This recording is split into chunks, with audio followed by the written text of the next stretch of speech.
Hey everyone, Jason from the future here. Just did that podcast with Mal Emery. Thought I'd jump on and do a quick little producer note before we get into it. That was Mal's first podcast ever. So he's been retired for like over a decade and he doesn't really do anything in the public eye.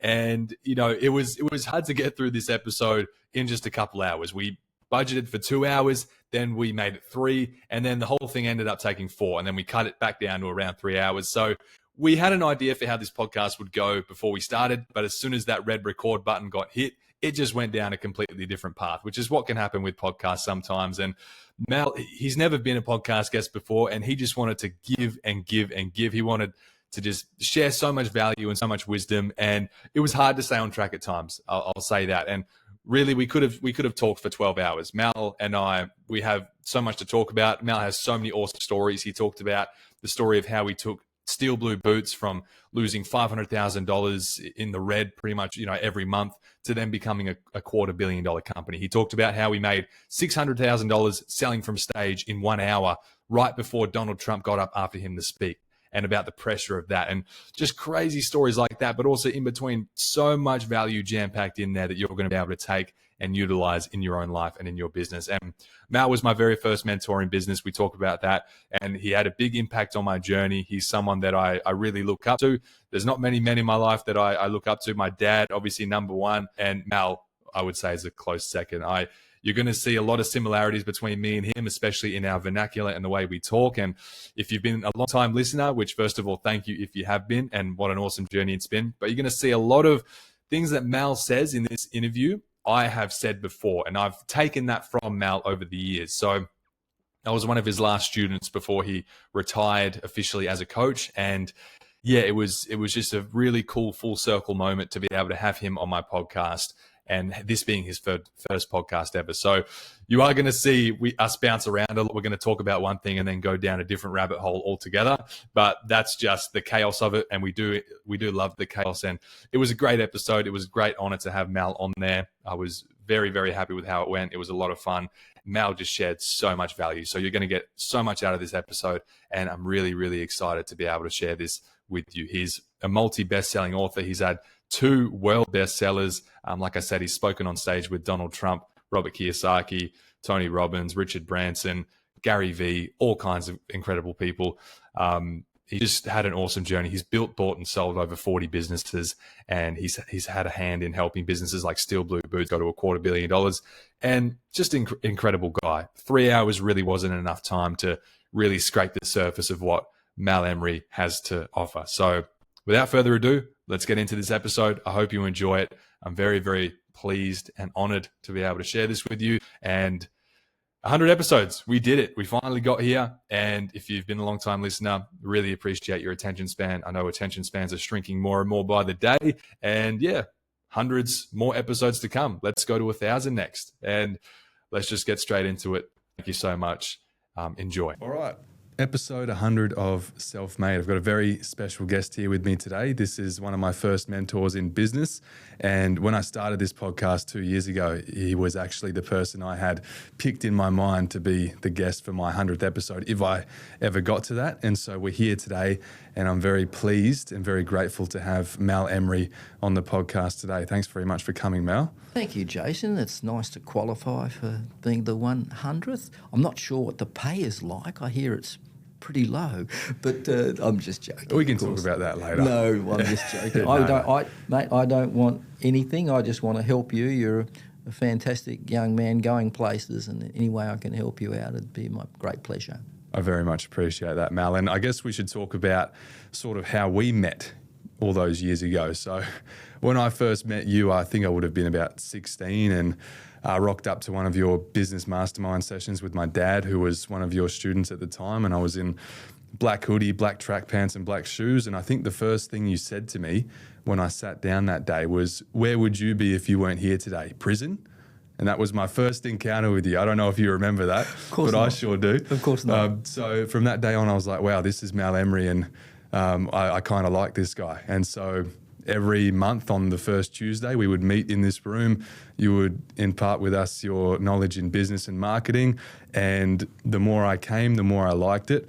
And eventually one day I actually started my business in one of those rooms, and I had the idea for enhanced cleaning, which 6 years later is we're doing multiple six figures a month, and it's been a wild ride, and it really all started with you in that room, Mal. So thank you. And I want to introduce you as well, because I think most of the people listening won't really know who you are.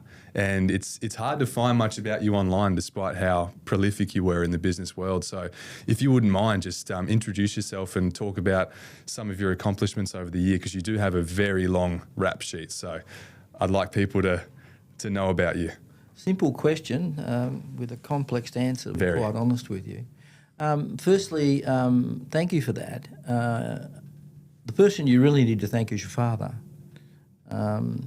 Graham, who was wise enough to understand that whatever you were up to with your hoodie and your bogan lookalike, you didn't fit, I suspect you didn't fit in too well where the education system was concerned. I'm just guessing. Correct. Of course. But yeah, correct. No great surprise. And that's why I had a little dig at you at the time, obviously, with a bit of humour involved in that. But your dad was the wise guy who actually was smart enough to recognise those things in you, and then to put you into an environment where the penny might drop. Now, for a lot of people, that penny never drops. Now, your dad, which all parents, in my opinion, is you push your siblings in a direction and then you pray, okay? Because you can just imagine why. That's more or less what he said to me as well, because I attribute all my success to my dad, really, because if it weren't for him, I don't think I ever would have ended up on this path. But when I asked him, I was like, weren't you concerned about me? Because I'd left school when I was 14. I think we both left in year 9, you and I. Yep. And I asked him, weren't you concerned about me not being at school for 4 years and not having a job? And he said, all I could do was bring you with me to these events and just hope the penny dropped, exactly what you said. And there you go. It did. Yeah, see, I've got a crystal ball. And none of that surprises me. And he did you a great service. But in speaking to others that might have been in the room, what we have to understand about people and their psychology is, for a goodly percentage of it, they're never coming on the journey that you have come on. And that doesn't make them wrong, and it doesn't make the me's of this world and the people I've helped right. It just means that's a reality. It's about mathematics. Now, what I've always been, tempted to be fascinated about is what makes the penny drop. I remember a seminar I was doing one day, and I just said to the room, tell me what's been the most important thing you heard that in essence made the penny drop. And one guy said to me, you are not your mistakes. That was one of my statements. So whatever you've done in the past, you are not those mistakes. Now, as someone helping people and teaching people and wanting them to be more successful in business, because that's what we're about. This is not a weight loss seminar. How would you pick that? How would I ever pick that statement was the one thing that, and I know you've told me what I was doing when the penny dropped for you. I was doing a thing called litmus tests, and I was explaining how I bought, built and sold 30, 40 odd businesses in my business career. Bought, built, started and sold. And I'll explain all that to the folks today. But, it was in that environment at that moment that's when something lit up. And I had, sorry to cut you off, I'd been in these environments for a while at that point. I'd been to some seminars with my dad because he was right into business as well, and he owned his own optometry practice. And I went to a lot of them, and for the most part, I went just so I could get away from not doing anything at all. And it wasn't until that exact moment when you talked about the litmus test that I had that penny drop moment. And that's when I immediately just opened up my laptop and I just started drafting ideas for what sort of business I wanted to do. So, You're absolutely right. But I also just want to quickly sideline and just say a few things about you just to give some context to who you are as well. So you've been dubbed the Millionaire Maker in Australia. No, multi-millionaire. Multi-millionaire maker, on average, yes. Yeah. I've met a lot of your students who are multi-millionaires, and they speak very highly of you. You've shared a stage with Donald Trump, Arnold Schwarzenegger, Richard Branson, Russell Brunson, Dan Kennedy.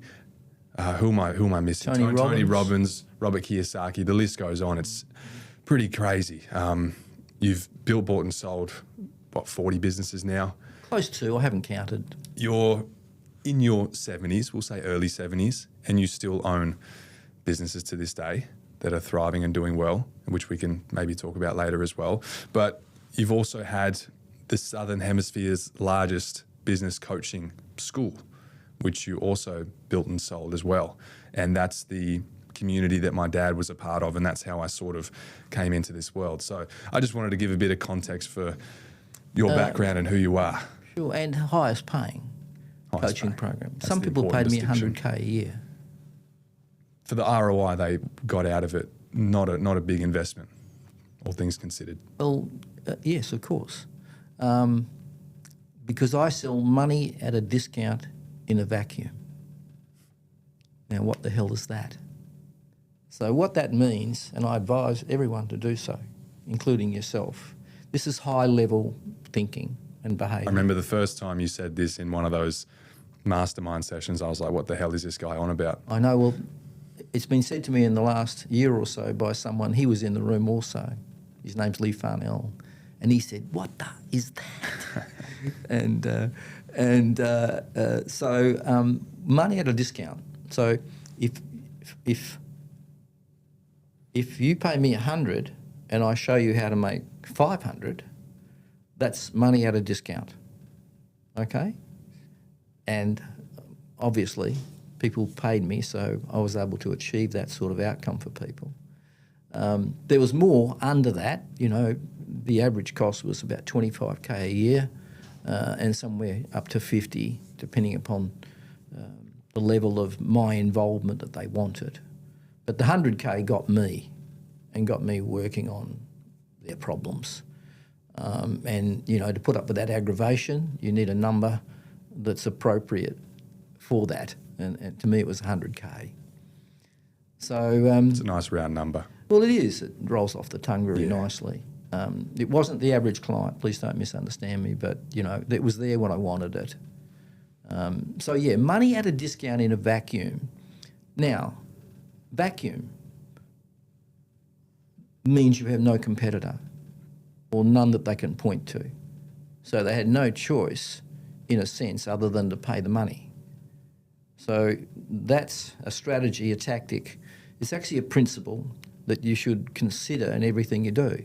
How can I sell money at a discount in a vacuum? To essentially create yourself a category of one. It's a positioning tactic, you'd say.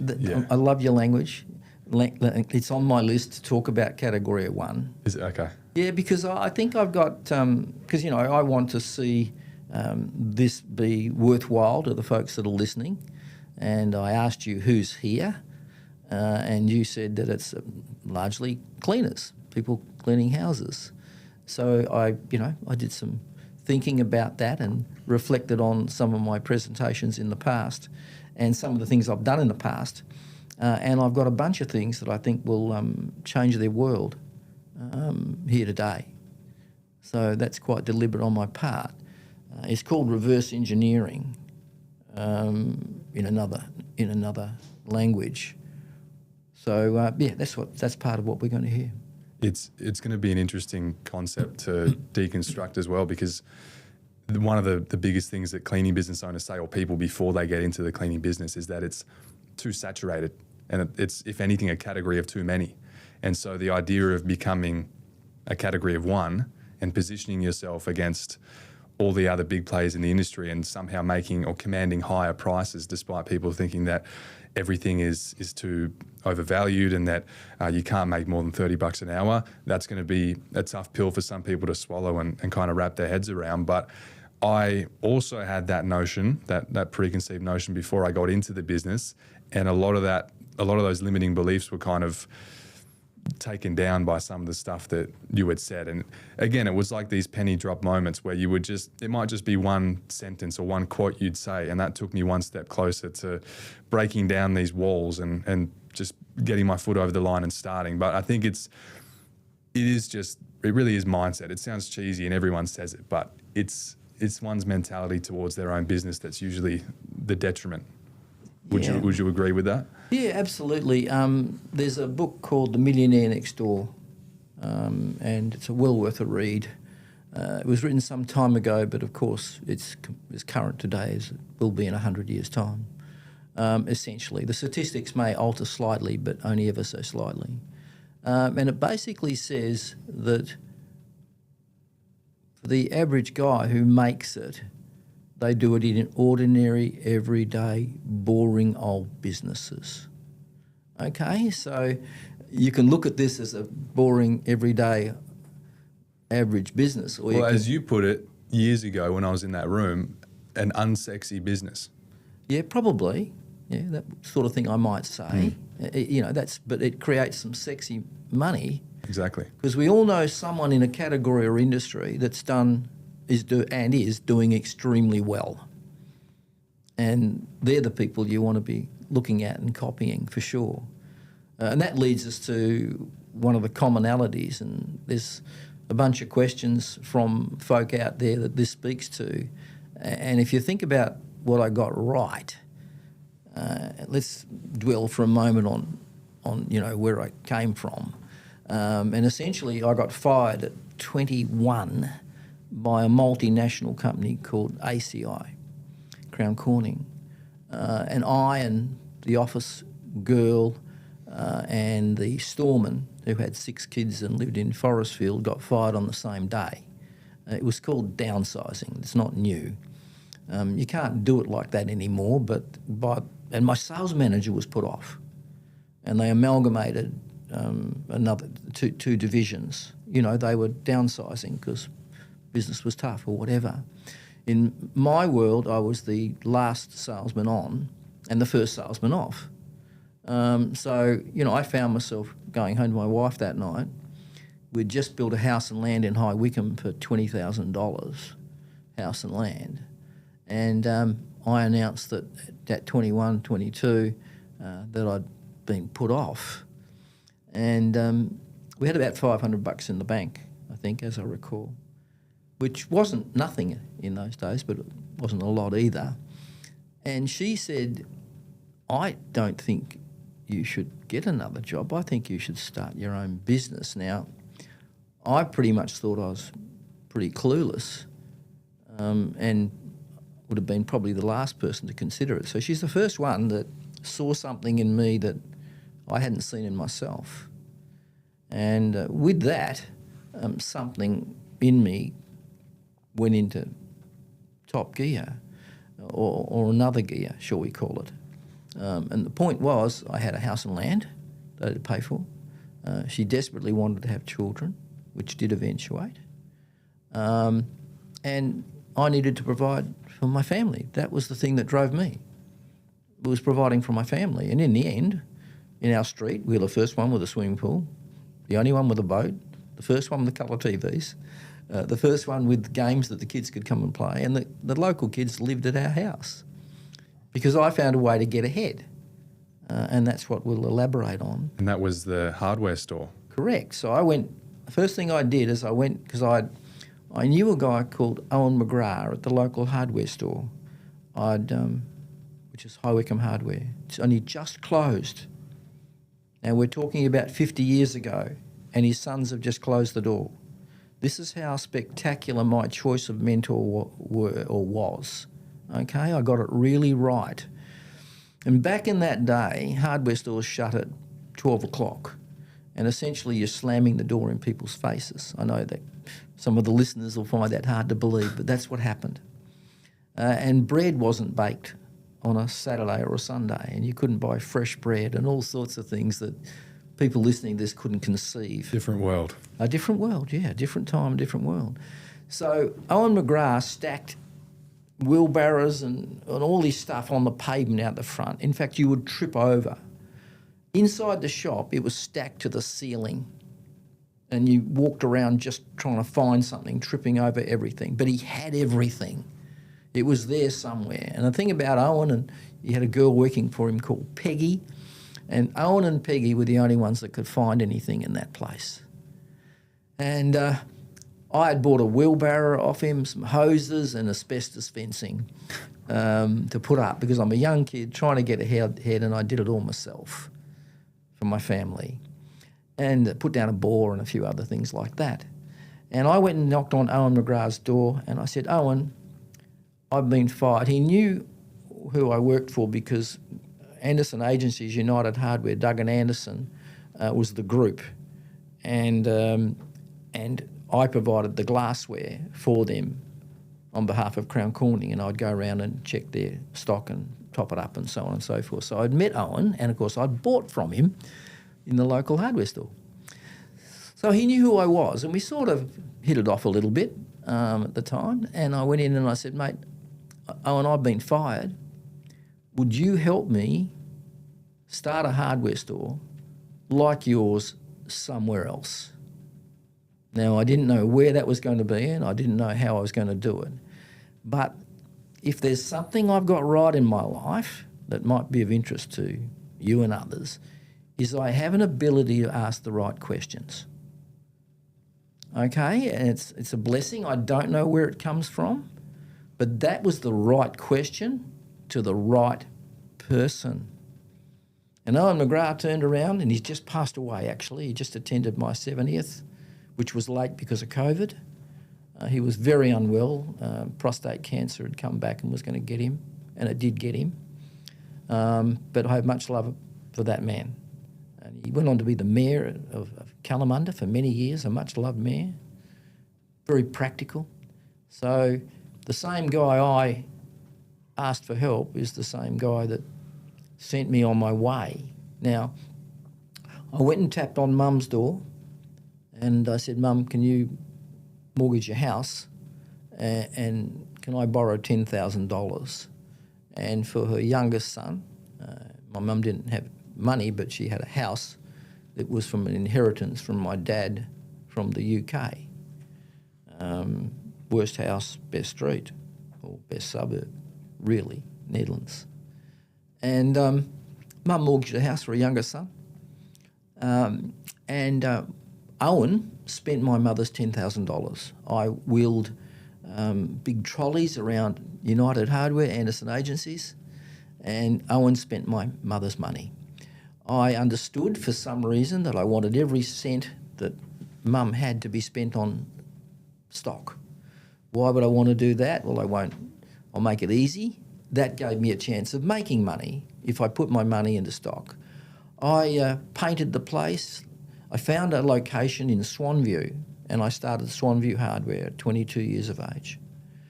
And essentially I laid the tiles, I painted the walls, I welded up fixtures and fittings. I've always been pretty handy. I had a brother-in-law that gave me some help, Colin Smith, and we wheeled all that stuff in and opened the doors and sort of said we're ready for business.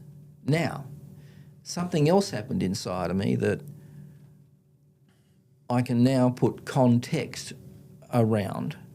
That was just a question I think every business owner should ask, and that is, which I know to this day is more refined, and I'll give you both versions.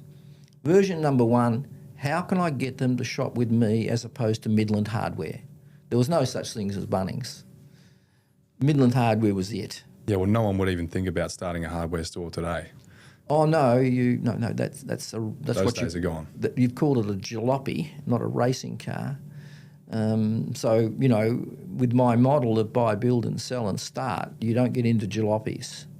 By definition, you've got to know what a jalopy is, and again, that's covered in that particular book I referred to earlier on. Get into a racing car, not a jalopy. That definition has changed quite dramatically over the years, of course. And you asked me the other day, what's my racing car? You didn't quite use that language anymore. You I didn't know the language you used, but that's what I was getting at when I was talking to you. Maybe we'll go there today, I don't know. Off I went. The question you ask yourself, every business owner must ask this every day. And I'm more refined with the question because when I did this, I didn't know the word marketing till my early 40s. I'd never read a book in my life until my early 40s. All of it was intuitive on my behalf. It was about survival. Nothing more, nothing less. It was the need to feed my family and put food on the table and to make their life as pleasurable as it could possibly be. That was my role. And with that, the question becomes this. Why should they shop with me, my cleaning business, as opposed to each and every other competitor in my category or niche? Now, if you can't answer that question, you don't deserve to be in business.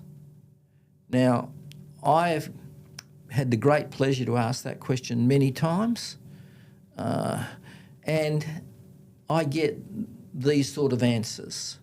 Oh, I do a really good cleaning job.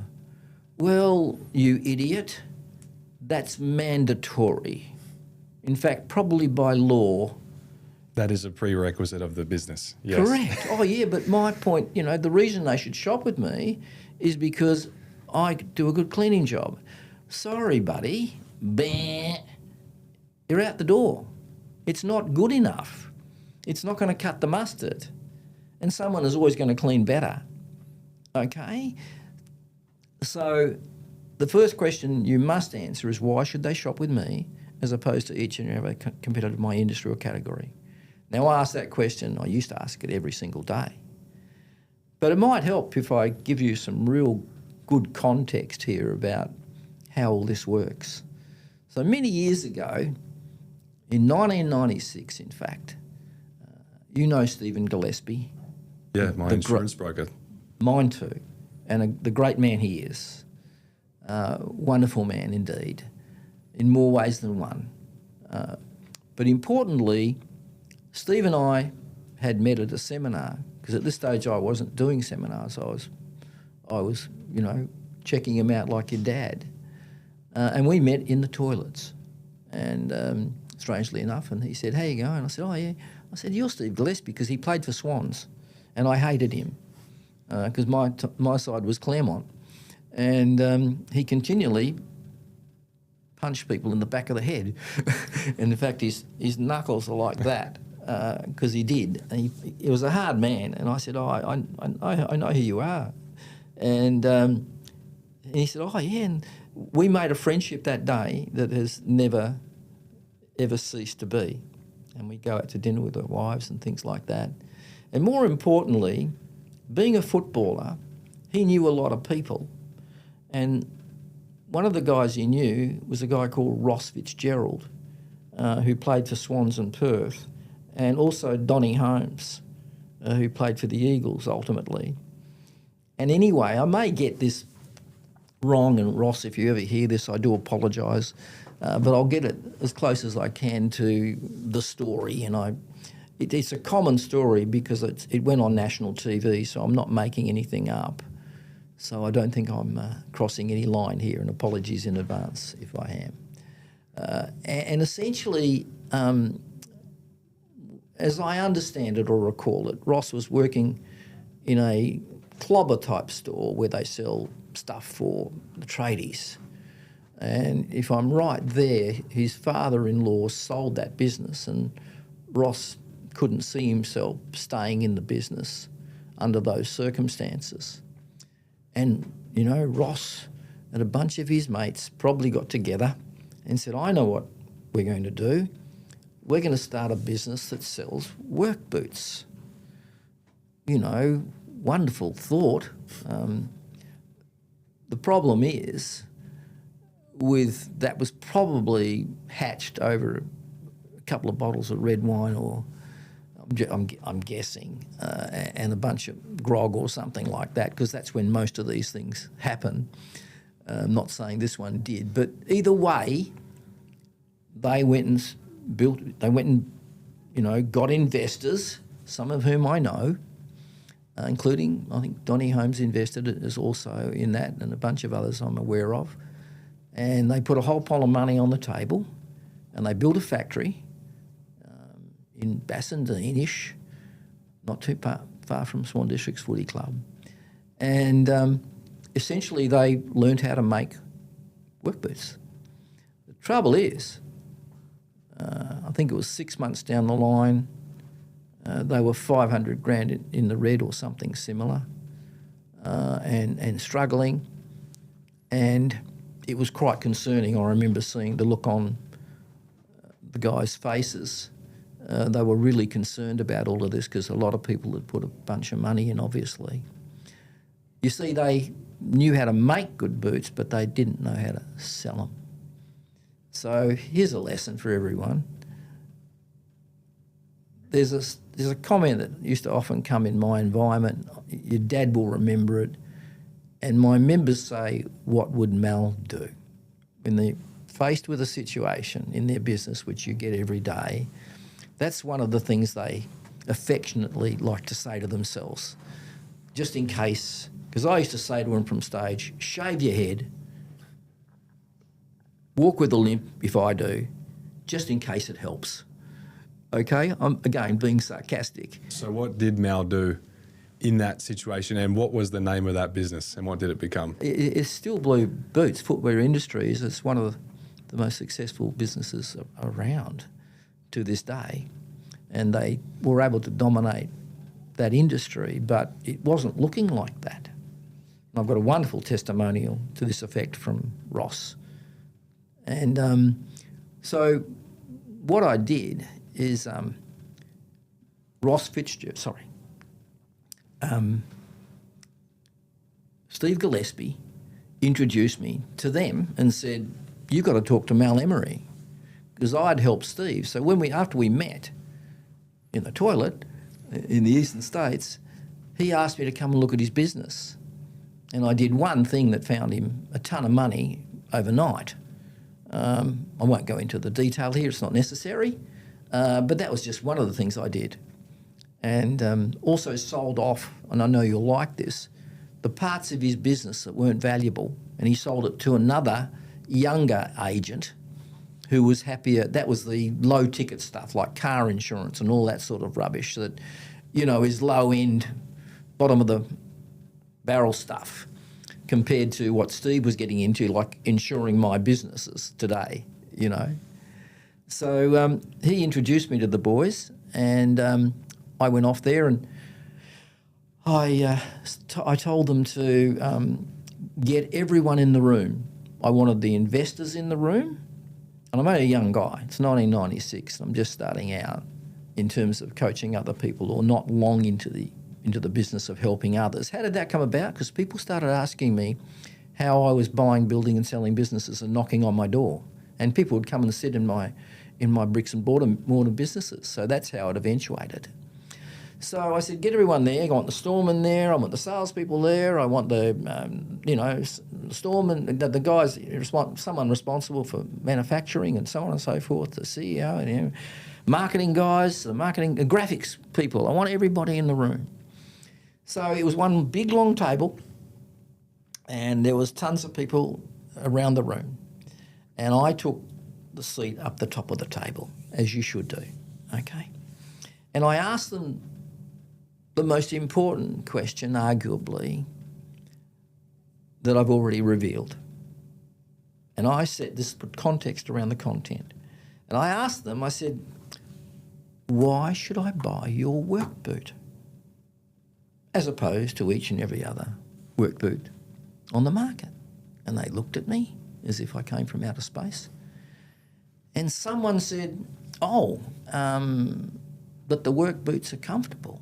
And being a little sarcastic, I said, well, I can just imagine how uncomfortable work boots would sell on a mining site if you actually made uncomfortable work boots. So it wouldn't. It's the equivalent of saying, because we clean good. Yes, I know, it's exactly that. So, and if you didn't, you don't deserve And as opposed to the boots, you don't deserve to sell a boot if they're not comfortable. Again, I said, I'm not here to judge your product, but comfort is mandatory to me. Okay? So I said, okay, what else? We're getting somewhere now. This is interesting. And someone said, hummed and hawed, and someone said, as I recall, the work boots don't fall apart. And I said, well, work boots that fall apart wouldn't sell too well, would they? Being sarcastic again. And in that moment, I said, okay, I just need to wind the tape back a little bit. Not only was it, why should I buy your boots? When they couldn't answer the question when I asked them initially, I said, okay, what's your client's biggest fears, frustration, wants, desires and needs? See how I missed that out? It's a long time ago. And there's been a little red wine under the bridge since then. So firstly, why should I buy from you? Secondly, when you don't have that answer, you reflect on your buying client's fears, frustrations, wants, desires and needs. And that's when they started to say, that the boots, don't fall apart and they're comfortable. They needed that prompt. They didn't have that knowledge at that point, which I prompted them. And at the end of that conversation, as we've had it, I said, I know how to fix your business. Now, the room just thought, this bald guy is definitely from outer space. He's asked, 3 questions or whatever it might be. What makes him think he's got an answer when we've been here flogging our guts out, going backwards? And I said, here's what I want you to do. I want you to guarantee the comfort and the quality of your work boots for the wearer for the life of the wearer. Now, that was met with stunned silence. And I said, I know what's going on. You're all rolling around on the ground. You're falling off your chairs and you're going, oh my God, I can imagine all these work boots rushing back in the door for a refund. I know what you're all seeing. Am I right or right? And without exception, they pretty much agreed with me. Their mind went, oh my God, how can we guarantee that? Well, remember I talked about right questions? In that moment, I said, okay, who in the room is responsible for work boots that come in and are returned for repair or because there's some quality problem with the boot or whatever? And the storeman sort of put up his hand like that, because at this stage I'm a fictional character, I'm up the front of the room and I've invented this character. And he's, calling it as he sees it. And with that, he said, I said, how many do you get a month back? And I said, what do you do? So in that moment, he said, I get about, this is a recollection. He said, I get about 6 or 8 back and I fix them or I replace them. Now, boys and girls, have you got it? What I'm asking you to guarantee, you're already doing. And the penny dropped. Okay? So I guarantee that changed their business, and that's the whole reason everyone knows about them, and they're now worth, $250 million or whatever number it is. Who knows what it is? It all started with a guarantee. It changed everything. So you can sometimes find the one thing that changes everything, but what's critical is the questioning that I put them through. Now, I can put literally any business owner on the planet through those same questions and I can stump them. It's funny because I've had that same conversation with so many cleaning business owners, because as you may remember, I introduced the guarantee into my business early days. I was hoping you'd bring it up. And so that was the clean of your dreams or it's free. It used to be a lot longer and there were other things in it, but I just distilled it down to the clean of your dreams or it's free because it had a nice ring to it. And that did really well. And it did really well for my business, and my business doubled and tripled in the ensuing months and years. And I would tell people that asked me how they could improve their business and position themselves better and command higher prices. I'm like, you can start with a guarantee. You say you do good work, how about you repackage that into a guarantee that acts as a risk reversal for the customer, which is also as you say, unique customer buying advantage for them to other businesses. And then I'm met with the same questions like, oh, but wouldn't everyone take advantage of that? Wouldn't everyone just get a free clean? I'm like, that's just not how it plays out in the real world. I've had, I think we've done 20,000 cleans since we started in 2020, and we've refunded under 10 out of 20,000. And we've had that guarantee the entire time. So there you go. I don't, it's not a fascination to me. It's based on psychology and mathematics. Okay, so figuratively speaking, if we could draw a circle on a page right now and put a line down the middle of it, on one side you write psychology, on the other side you write mathematics. So what you just referred to is psychology of the buyer. Okay? And then, of course, you look at the mathematics, what that will cost you and what it may return you, and what might be the refund rate, if you like. And by the way, that is the correct definition of marketing. You won't hear it possibly anywhere else on the planet, but that is what marketing is. It's maths and psychology, or psychology and maths. So let me put that in perspective. If you say, I've got a guarantee for cleaning, and it's the best on the planet, as you've expressed here today, giving you as the example, and you charge $50 for a clean, you're going to go broke slowly. Or if you market your marketing message, okay, which is guaranteed to clean. No, the clean of your dreams, or it's free. Or it's free. That was our big headline for years and years, yeah. But if your maths aren't right, you actually send yourself broke fast. The other side of that coin, let's say you charge $200 a clean and you don't have a message. No one ever comes. Correct. So what's that? That's torture. That's a slow death. So you can have a slow death or a fast death. Either way, you must cover maths and psychology, but they go hand in hand. And you know, and I know, that being cheap is a race to the bottom. Well, Dan Kennedy says there's no strategic advantage to being the second cheapest, but there is in being the most expensive in your market. Absolutely, for lots of reasons. But it is still better when you can actually point to the reasons why. There has to be an answer to that question. You must have an in-the-can answer to why you are more expensive. So one of the things was money at a discount in a vacuum that I mentioned earlier on. Who else are they going to go to that know what I know? And you did that with the hardware store as well when you first started? Well, did you have a guarantee in that business? Interesting loop you've tied into this conversation. But I wanted them to hear the Steel Blue Boot story because it was appropriate. And it's appropriate for this industry because it's appropriate for every industry. But, I hadn't read a book, mate. I hadn't done a thing. But what I did is I said, how can I get them to shop with me? And I didn't have tons of money, so I bought 4 cans of Mission Brown, and I stacked it 4 cans high, and I got a bit of cardboard, and I wrote $9.95 or whatever it might be, but $4.95.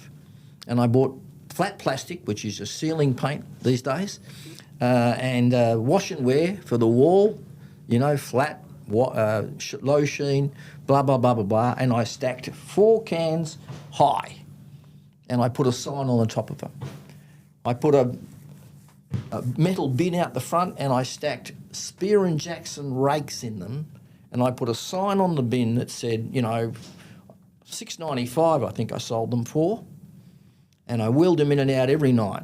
And I put paint rollers and a roller thing in another container I bought and stacked it out the front.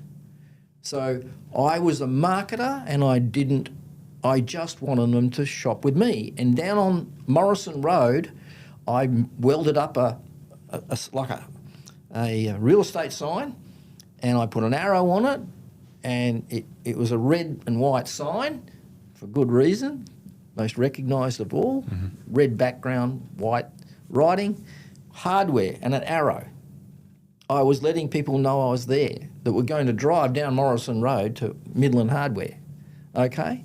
So here we are, I'm a little marketer, but I didn't know the word marketing, but I just wanted them to shop with me. And we did okay. And what ultimately happened is I sold that in 13 months. Now, bear in mind, Owen McGrath kept High Wycombe Hardware for another 40, 50 years. And his sons bought it off him. I met them, they were that big, like babies, Thumper and Matt, okay? And to this day, we still talk. Thumper brought his dad along to my 70th, as it would be. He's done well. And so there's lots of ways to skin a cat. So Owen, probably I know he bought several blocks of land, and the block of land behind him in the strip shopping centre, he bought his store. He probably bought a few of the other stores. I don't know the detail. But there's nothing wrong with what Owen McGrath did staying there. But I did something most people don't do. And I discovered something. I discovered how a kid that failed nearly most things at school or struggled like hell to get out of there can get seriously rich. And what it was selling my success to someone that wanted it more than me. Now, I didn't know the language that I know to this day, but I sold my success. I sold Swanview Hardware to a sergeant major or something similar, who was retiring but wanted something to do. And he lived on West Swan Road. And as I recall, and he came along and paid me $32,500, I believe. And so in 13 months, you tripled your investment? Well, you could say that, yeah, if you're talking about the 10K. Yep, and then so you were able to pay back your mum and then keep a little bit extra on top. Well, I'll tell you pretty much the exact number. Yeah. So I sold myself to the sergeant major who wanted my success more than I wanted it. This is the classic case. So I paid everybody back, paid my mum back in 13 months, never to borrow it again, and had $18,500 in the bank. Adjusted for inflation, that's about $1 trillion today. Who knows? Who knows? But here's what I know. My house and land was 20 grand. Yeah. Now, here I am. I'm 22 or 23 or something like that. It was only 13 months. And I've got enough to pay off my house and land. And I thought I was going to pay it off for 25 years. But, of course, I didn't do that. I put the money to work and I bought Wanneroo Hardware. I think I called it Northern Districts at the time. I couldn't get Wanneroo. And you did it again. And I did it again. And this time, I won the War Premier paint competition for the state. Because I stuck my cans of paint to the ceiling. Okay? I am responsible for painting Wanneroo Mission Brown. I'm the guy. If you hate or remember Mission Brown, it's making a comeback, by the way. I'm the guy that did that. Okay? So are you seeing the loops? And you did that over and over again as well. It's unusual because it usually takes about a year for people to even figure out what they're doing in a business. And you essentially condensed years and years of growth into 3 to 6 months. And what was your quickest turnaround in a business? 5. 5 months. You bought a business and you sold it 5 months later. Would you like for a that profit. Story? Was that coffee? Hasty Tasty. Yes, yeah. But you've done that 40 odd times now. Yeah, look, it might be 35 or something. I don't know. Let's call it. It's a little bit crazy, but it's no coincidence that you've been able to do that so many times. I just can't fathom it, buying and selling that many businesses. But the Hasty Tasty one was a really fascinating one with how quick that turnaround was. And I remember You can talk about the new food concept. Was it that place? Yeah. Yeah. So, I mean, I'll let you tell that story because it's a good one as well, and that can tie back into the cleaning business too. Well, we don't know when the penny's going to drop for the guys listening, and we don't know what the thing is going to be. So I'm giving real world, nothing coming out of my mouth, not based on the real world, and working with my clients and spending my money or their money. Okay, so this is the most important person you can talk to. Who did I go and see? Owen McGrath. Who thinks that was a really important, fantastic decision? And he's in my best-selling world book. And people used to say, you're the guy Mal Emery talks about in his book. And Owen loved that, of course. So one of the secrets is getting a mentor. Or more importantly, getting the right mentor. Now, you are the right mentor for this industry. I've seen enough to know that you're going to be a big deal. You're already a big deal. You've already been on national TV. You've been doing this for 5 minutes. As I understand, you won cleaner of the country for the Australia's fastest cleaner. More recently, though, we won Business of the Year along with 5 other awards. And apparently, how old are you? 24. Mate, a little bit younger than you. God only knows where you'll end up, quite frankly. So if anyone listens to this that's part of your program in one way, shape or form, and if they're not, get involved real quick because, you know, you've at least had the wisdom to invite me in here today. So, and look, a lot of it's me, obviously, but a lot of it is also just knowledge that has been passed down from you and other mentors I've had as well. And so people that have listened to this podcast since the very beginning will know that I've referenced you several times, and I've just thrown in quotes that you've said to me that have always resonated with me. And I think that's the importance of a mentor, that these things have stuck around with me for so long, and these principles that I've carried with me to this day that I'm now teaching other people as well. Purveying, yeah. But Yes. there's a big one in there, okay? Most people want to invent fire. And the reality of all of this is someone's already invented it, you tosser. You know, you want to get shot for the arrow holes? Be a pioneer. The equivalent of that in business, 50% fail in 5 years. They think they're so bloody smart and they don't want to take advice from the right people. But remember I said choose the right mentor. That's critical, all right? So I used to run into this all the time, and you know I fire them. I don't mess around. If I say from the stage, if you think you're smarter than me, go somewhere else. I'm not interested in trying to convince you differently. I'm going to shake your hand and wish you well, and I'd rather you didn't come anywhere near me again. Okay? Because you're already too smart. So if you're going to be a problem helping you, don't give me your money. I don't want it. That's called takeaway selling. One of my favourite things, and I'm sure you've gotten this a fair bit, is a cleaning business owner coming to me saying they need help to grow their business. And then when I offer them some sort of marketing advice or solution, I've had people come back to me and say, I have a degree in marketing, so that's not what I need help with. And so I'm like, okay, Godspeed to you. Yeah. Well, you know, PhD, piled higher and deeper.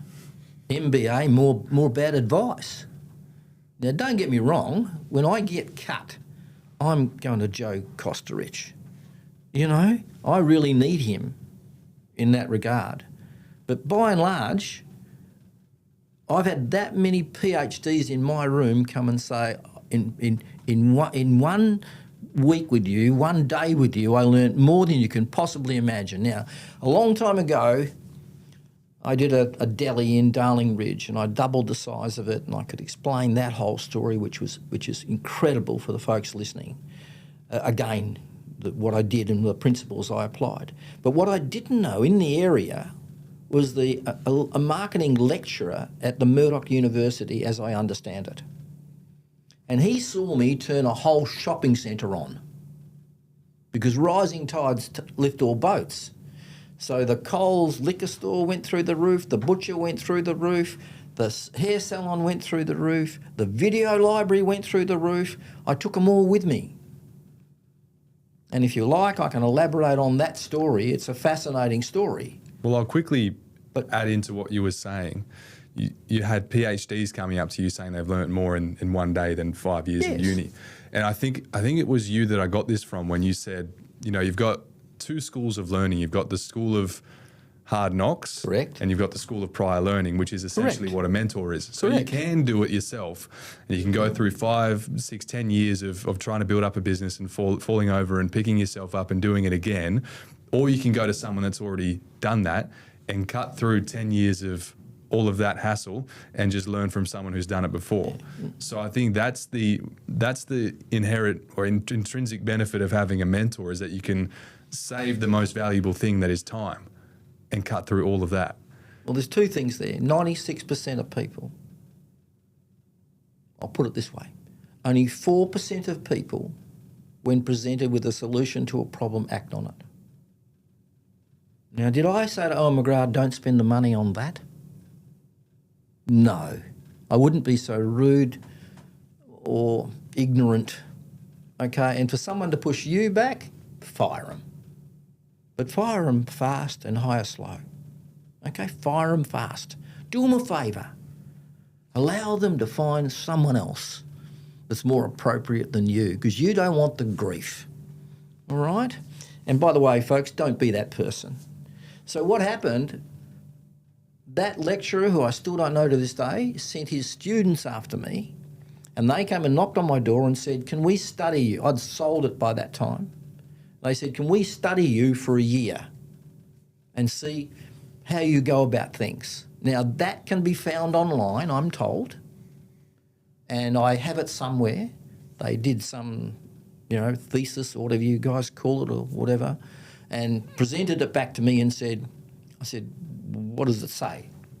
And these kids said, we have determined that Mal Emery is an entrepreneur in the genuine sense. But what a wise lecturer.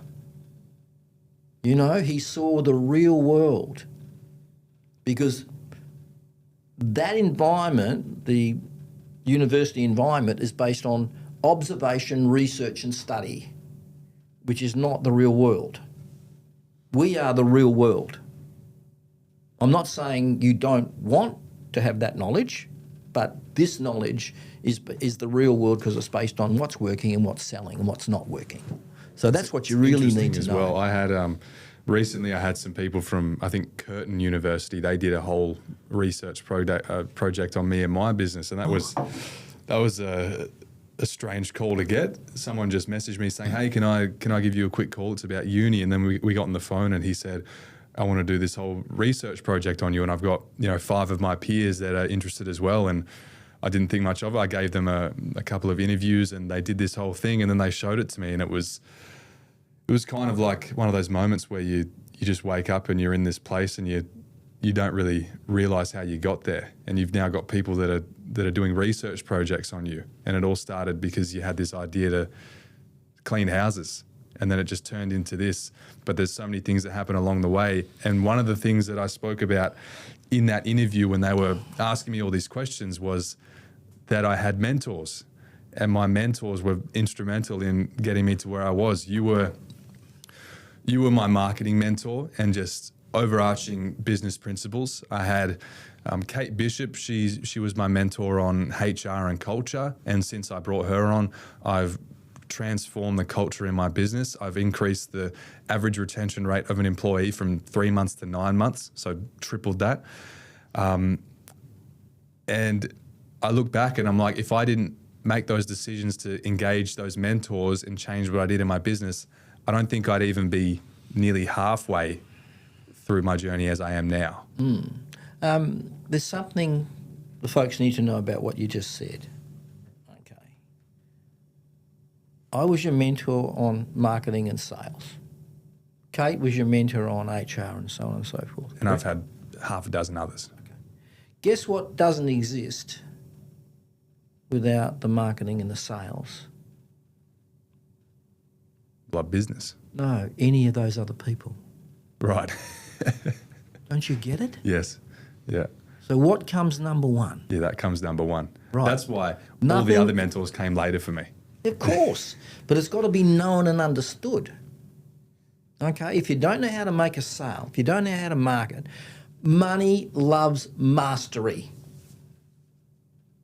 In my world, and should be their world, you should always be the CEO of marketing and sales. I don't care if the CEO of the whole bloody company. Well, that's a big shift that a lot of big companies are making now, is that it's founder-led marketing. They're putting the founder in the hot seat and being the face of the business. Jim Penman, he's doing it for Jim's group.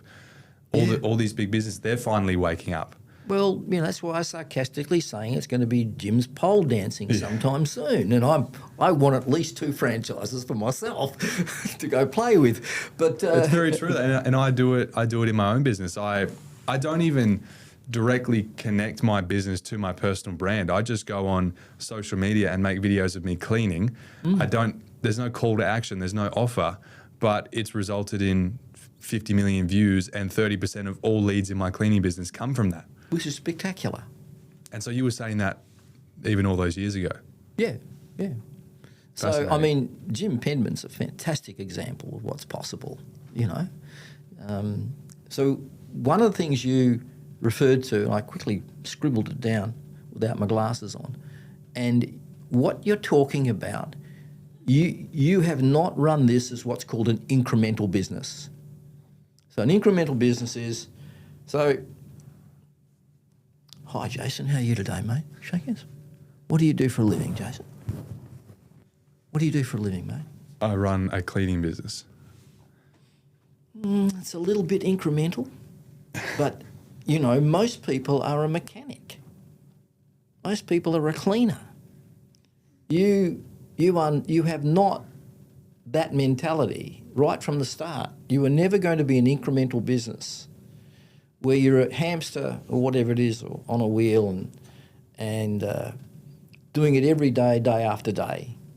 And I've looked at the questions that have come in today, and there's a lot of that going on.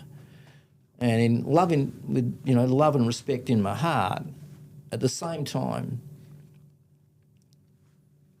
and thank God for those people who are happy being incremental businesses, because they fix my car and service it, or whatever it might be.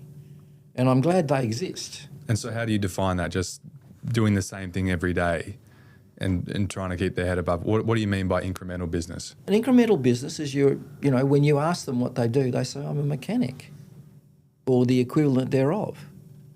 When there's much more to it than that. So give you a mechanic story. Her name's Sue Diagua. She came to me. She had 1 or 2 mechanical businesses. I went in there and I created their unique selling proposition, which is what we did for Steel Blue boots and footwear industry, and that became your car repaired right the first time, or it's free. Well, it launched her. The signage on the building, I had a bit to do with it, and we went to Repco and we said we want to when people come in with their car, we want to give them free mats and free something else or whatever it might be. And they provided all of those for free for Sue Diagua and her husband, who was a mechanic. Okay? And then we did a bunch of other marketing stuff that drove the business, but she went from being incremental to having other outlets,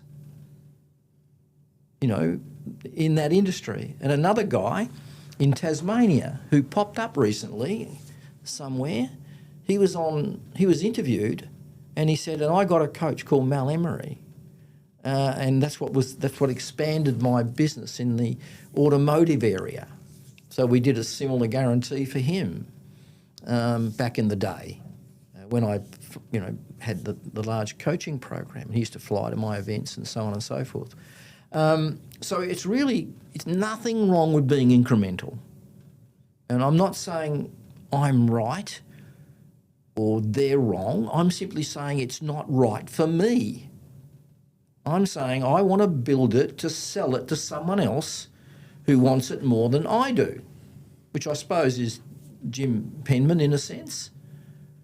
Because when you do it my way, and I didn't invent it, it was obvious. People have been selling hardware stores forever.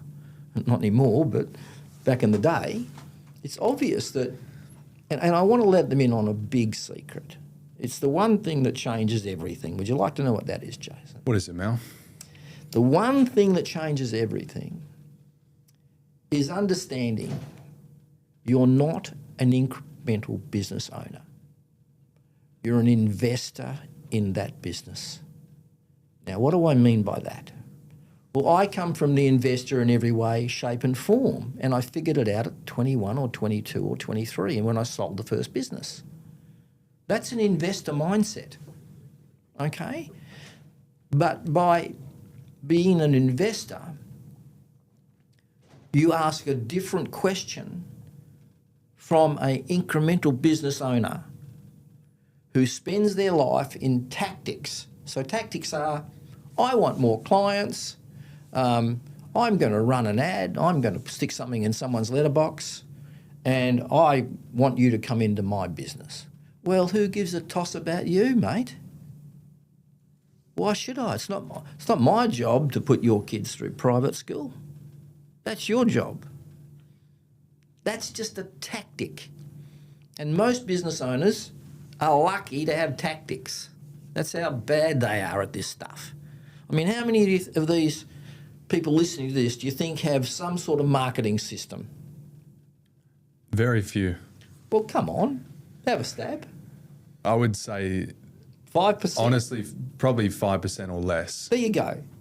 So we've just established that marketing and sales is where the money is and nothing else exists. Yet we don't know how to do it and we suck at it. I mean, how bright is that? The issue with a lot of cleaning businesses as well is a lot of them rely on word of mouth, which is a bit of a catch-22 because you don't have word of mouth when you're starting.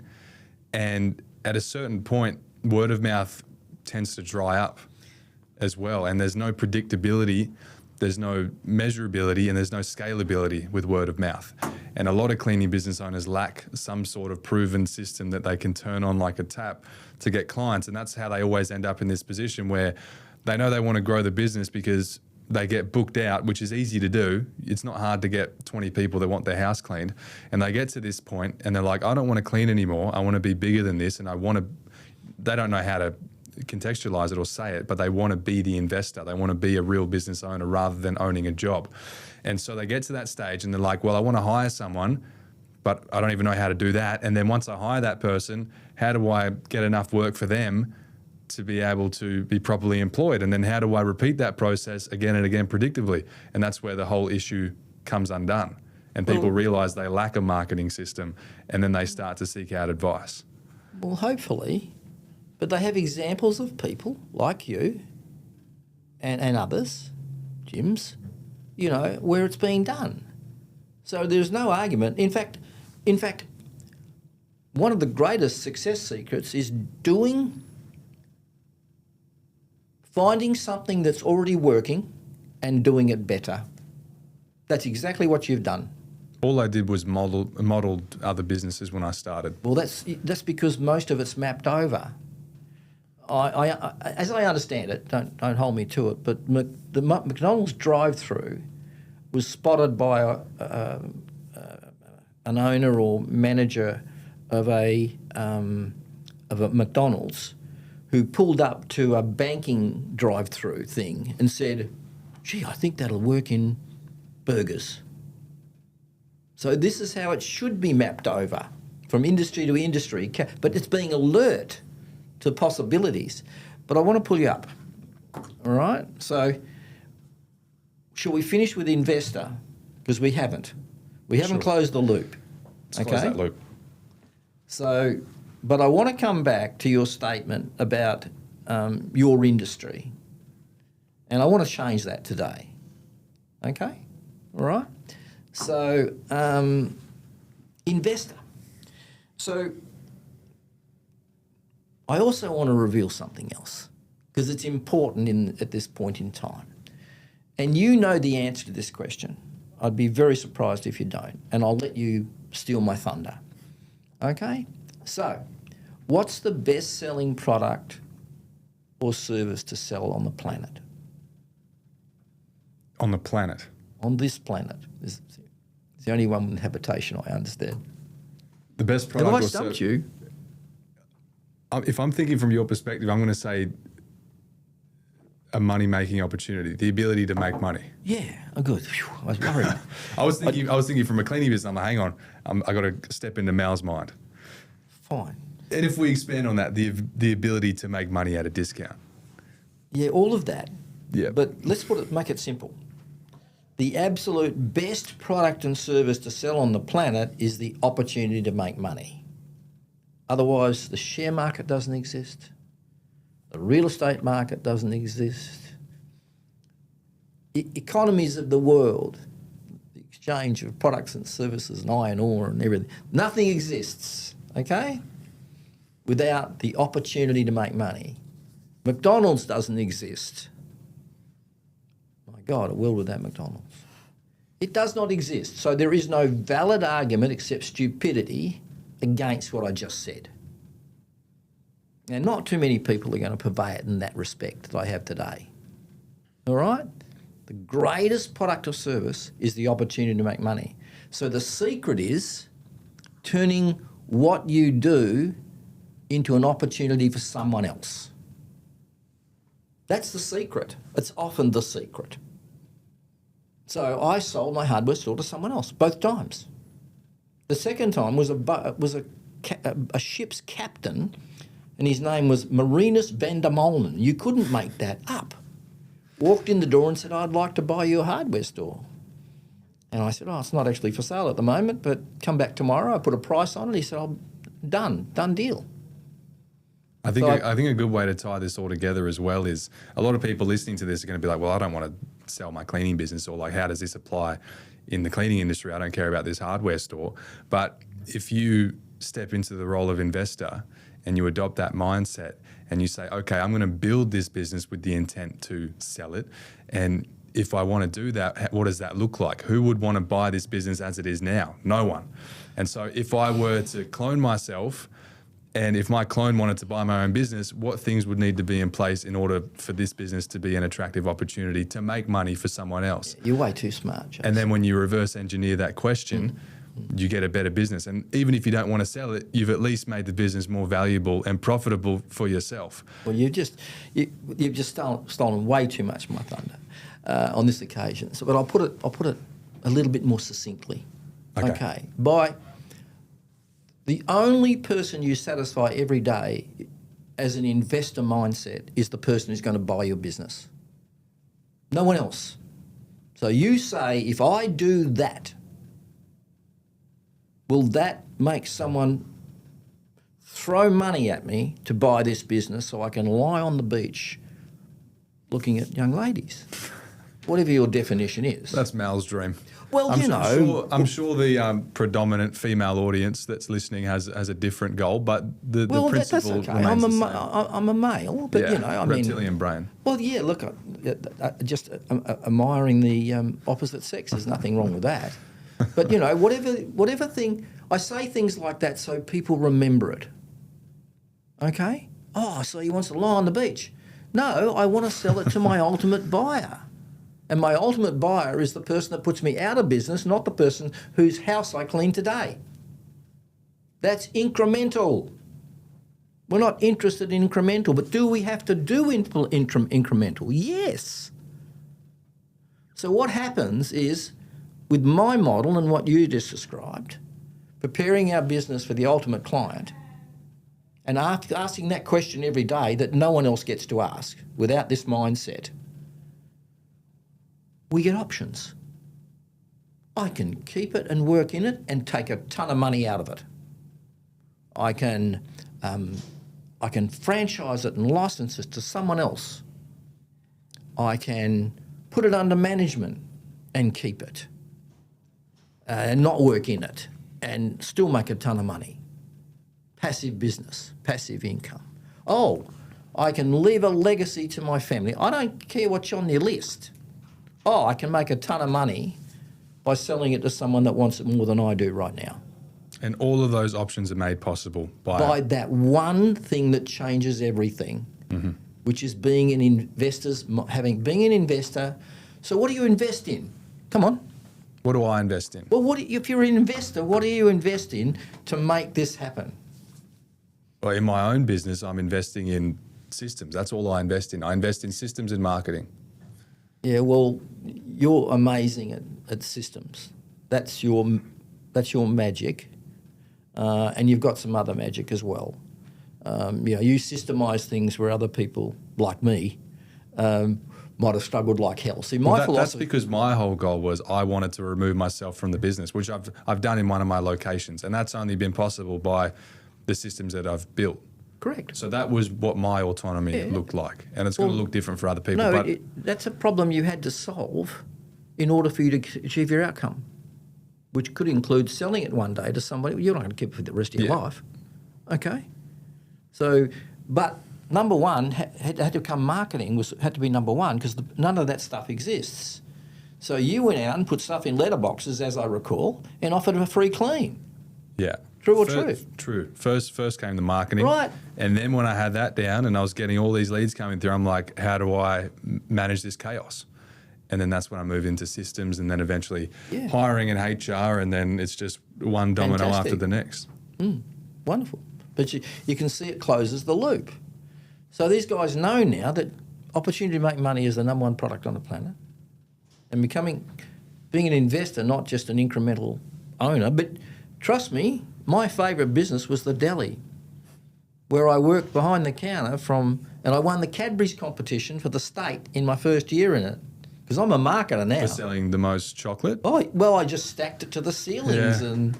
I mean, literally to the ceilings, and the rep loved calling on me, but I doubled the size of it. I'll tell that story if you want to hear it, but it's a fascinating story in and of itself. And Hasty Tasty is another fascinating story, and we won't know what parts of that people are going to go, oh, holy tamale. I think the issue most people have is they just can't delay the gratification of doing what you're talking about. Everyone's living day to day and just trying to get through the day and get through their cleans and whatever it is they're doing. But if they just realised, and they could have the foresight, which is the hard thing, to know that if you just do a few of the right things and you do them well, then over the course of 5 years, you can 10x your business and change your life. Okay, that's the hardest thing for people to realise. Okay, so all right. How many clients do you have to make a reasonable living in the cleaning industry? And what's the average fee, please? There's not many. So the average, if it's a weekly clean, it'll be $5,000 a year. If it's fortnightly, you just halve What's that? Give me a number. Give me weekly. So a weekly... Break it down to low common denominator. It's about $140 a week minimum, and you multiply that by about 50.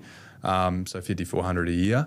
If it's a fortnightly client, so you halve that, you'd be getting around $2,700 a year. So the average, it'll fall around $3,500 for a client. And so $3,500 a year for a client. And so if you just have 20 clients, you're making, $70K.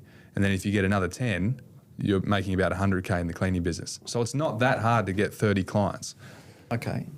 Yet people struggle. So give me the number and just give me the number. How many clients do I need? How much does the average cleaner want? I promise you, Jim Penman's had this conversation. He's gone. Yeah.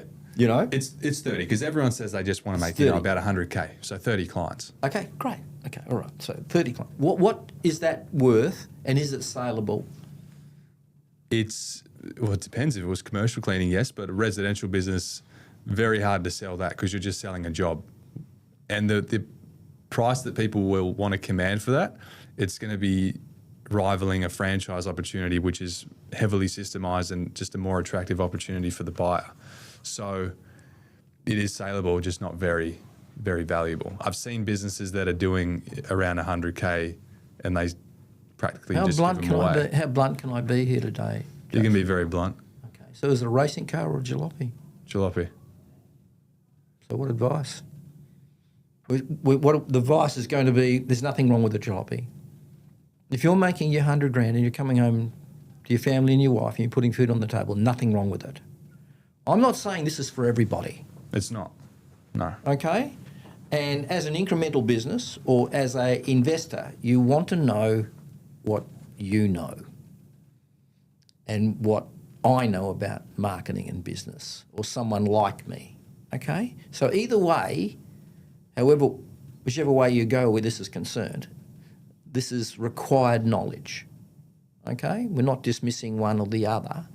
But what does one want in life? So my whole stick is autonomy. You've heard me go on.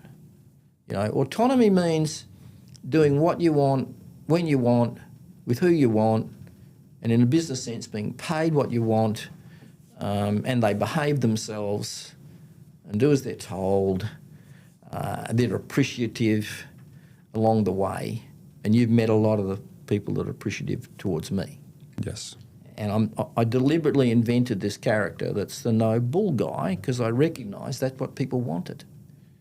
I made myself up. I'm actually much nicer than this, believe it or not. Oh, yeah, really. But I knew they wanted a strong... So I say to them, do you want a strong mentor or a weak mentor? Because I can wear a skirt if you like, you know? And guess what? They wanted a strong mentor. So I lived into that character and it became a reality. So there's nothing wrong with what they're doing. But at the same token, they need to know that this is where the real money is. And if you want to be autonomous like I do, and autonomy should lead the way, whatever your autonomy looks like. So one of the things the folks should do is they should write down what autonomy looks like. And there's that in my world today, farm with my wife, because my wife was a farmer in China and she wanted a farm, and ultimately I tried to make her dreams come true. I didn't know it included a farm at the start, but needless to say it does. I've got toys, farm toys. I've got a magnificent Aston Martin and a few other things along the way. Lived in City Beach overlooking the water, 180 degree for the last 25 years. Every day's my friggin' birthday. That's autonomy. I don't wait for a birthday, or Christmas Day. It's every day's my birthday because as far as I know, I'm getting one trip around here. So I want to make it a good one. I like not one bad day. I say to my wife, not one bad day, not one. If you do my sums right now, my I had a name for it. It's something or other number. It's just escaping me what it is. But I'm down to, 400 weeks or something crazy based on the average male lives to about 82 if he's lucky. Let's hope I've re-engineered that concept and looked after myself a bit better and I do it a bit more in style along the way. But either way, you're on the wrong side of it. I call it runway. So everything, when you get here, the conversation changes. So I'm in childcare, as you know, and one of the guy that invited me into childcare saw me on stage with Branson and signed up and came into my office with his iPad. He's an accountant, but he's really an entrepreneur, but he doesn't practice as an accountant and hasn't done ever since I've known him. And he wandered in the door, essentially, and said in an interview with me, he had a particular business at the time, and I said to him, "Tell me the maths." So the guys listening to this, they might think we're jumping around a bit, but we're not. We're closing loops all over the place. Nothing trumps mathematics. Nothing. Remember what marketing is? Maths and psychology? You have crappy maths, you're going broke, slow, tortured to death. Most people would be staggered by the number of spreadsheets I have, and I've got a full-time virtual assistant and all she does is spreadsheets and reporting for me. Every Monday she sends me the weekly gross profit report for the last week. She shows me the amount of travel reimbursements we've paid to our cleaners, and there's also a projection for how much it'll be for the year and compares it to previous months. We've got a recurring customers KPI report, so we have a KPI of $70 an hour. Any cleans that are above that, they're in the green. Any below that are in the red, and then we have to look at them and either decrease the time cleaners are spending there or increase the price. I've literally got about 30 spreadsheets that I look at on a weekly or monthly basis to keep my finger on the pulse of the maths in the business, because I do realize that that's all that really matters. You can have great marketing, you can have great systems, you can hire the best people, but if the maths don't work, it's a slow crumble. Correct. It's a slow burn until But you eventually become... you are extremely unique. You know, whenever I bring the finance guys and the spreadsheet guys into the room, their eyes glaze over. In fact, they suddenly have weak bowels and go to the toilet. They get out of Dodge, mate. It's got a sign on the door, exit. They can't stand that stuff. That's the reality. That's the truth. As soon as you start all that stuff, they just want to check out. So that's again understanding psychology. And that's what makes you a very rare beast, that you gobble that stuff up. But you're a unicorn in that regard. Okay? That's just the truth. Okay, I've been in this game long enough. They just hate it. They just want to know how to get a new client and make a sale. And when you get at our level, you know, that's all they're interested in. They don't want to really know the numbers. And there's this great feedback loop too, because I struggled with my own mindset for a long time. And even when I launched my second location, I was struggling to get the ball rolling. And then I was asking myself if this was even possible, or if I was capable of doing it, or if I just got lucky in the first one. And then I overcame all that nonsense and I did it again. But now I keep seeing the numbers go up. I keep looking at all the spreadsheets. I keep looking at the reports. And it's like I keep validating my own internal beliefs about myself and the business. And I have no doubt that we've doubled the business every year since we started in 2020. It has doubled every single year in revenue and almost team size as well. And I have no doubt that we're just going to continue to do that. And eventually we're going to get to a point where doubling is, you know, going from 6 to 12 million in a year, which is a completely new beast altogether. But I have no doubt that whatever problems are thrown at me, I'll deal with them, and I'll do so by maintaining all the same principles that I've had since the very beginning. It just looks a bit different every year. Okay. Well, you're doing something right, mate. But I want to close the loop. I hate open loops. Well, we'll close this loop and then we'll have a quick break and come back. Let's do it. I want to close the loop on mathematics. And I was telling a story about my now partner coming into my office. So the first business he presented me with, I told him to sell it tomorrow. Another consultant had got him to move the premises to a better location. Well, guess what? He's an accountant by trade. He's got a little iPad, and I said, tell me the maths. And the maths, God herself couldn't fix it. A bit sarcastic there, but, you know, no one can fix it. All right? And he took my advice. He brought his two partners in a couple of weeks later and said, you know, tell them what you told me. And I sarcastically said, anything changed in the last 2 weeks? And the short story there is they all agreed as they were leaving my office to sell it. I said, sell it as fast as possible, have a fire sale. They got millions of dollars in, but I would suggest they took a hit. And then on another occasion, I looked at another business. I won't bore you with that today. And as I presented it back to him in a coffee shop, he said to me, oh, by the way, I'm in childcare.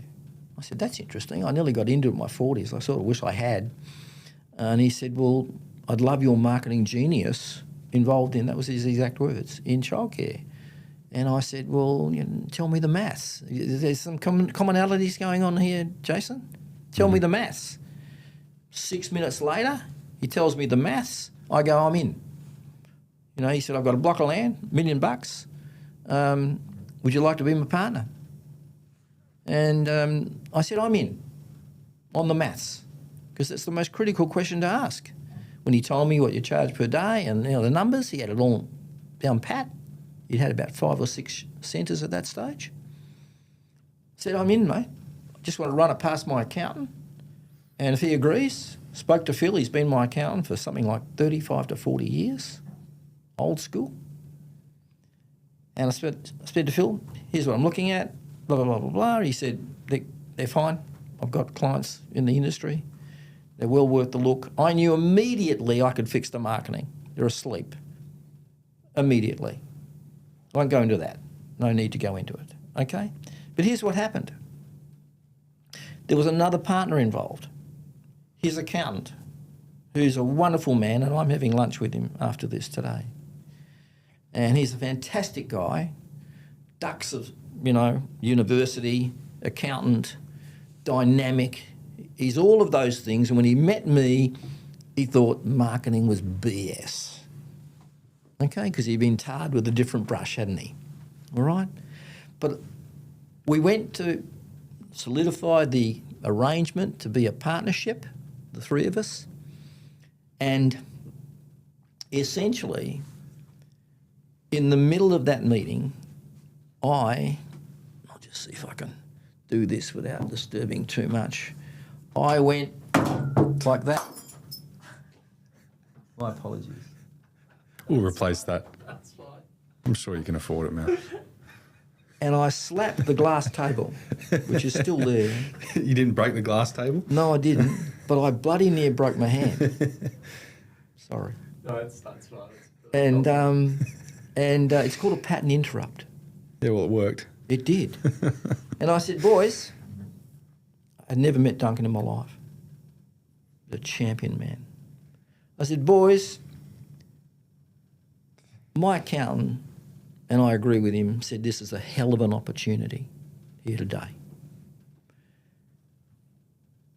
And I'd really like to get involved because the numbers add up. But I got a problem. And if there's any lying, cheating, or stealing going to be part of our relationship, or anyone's going to call in lawyers, I want to shake your hands and wish you well and walk out the door.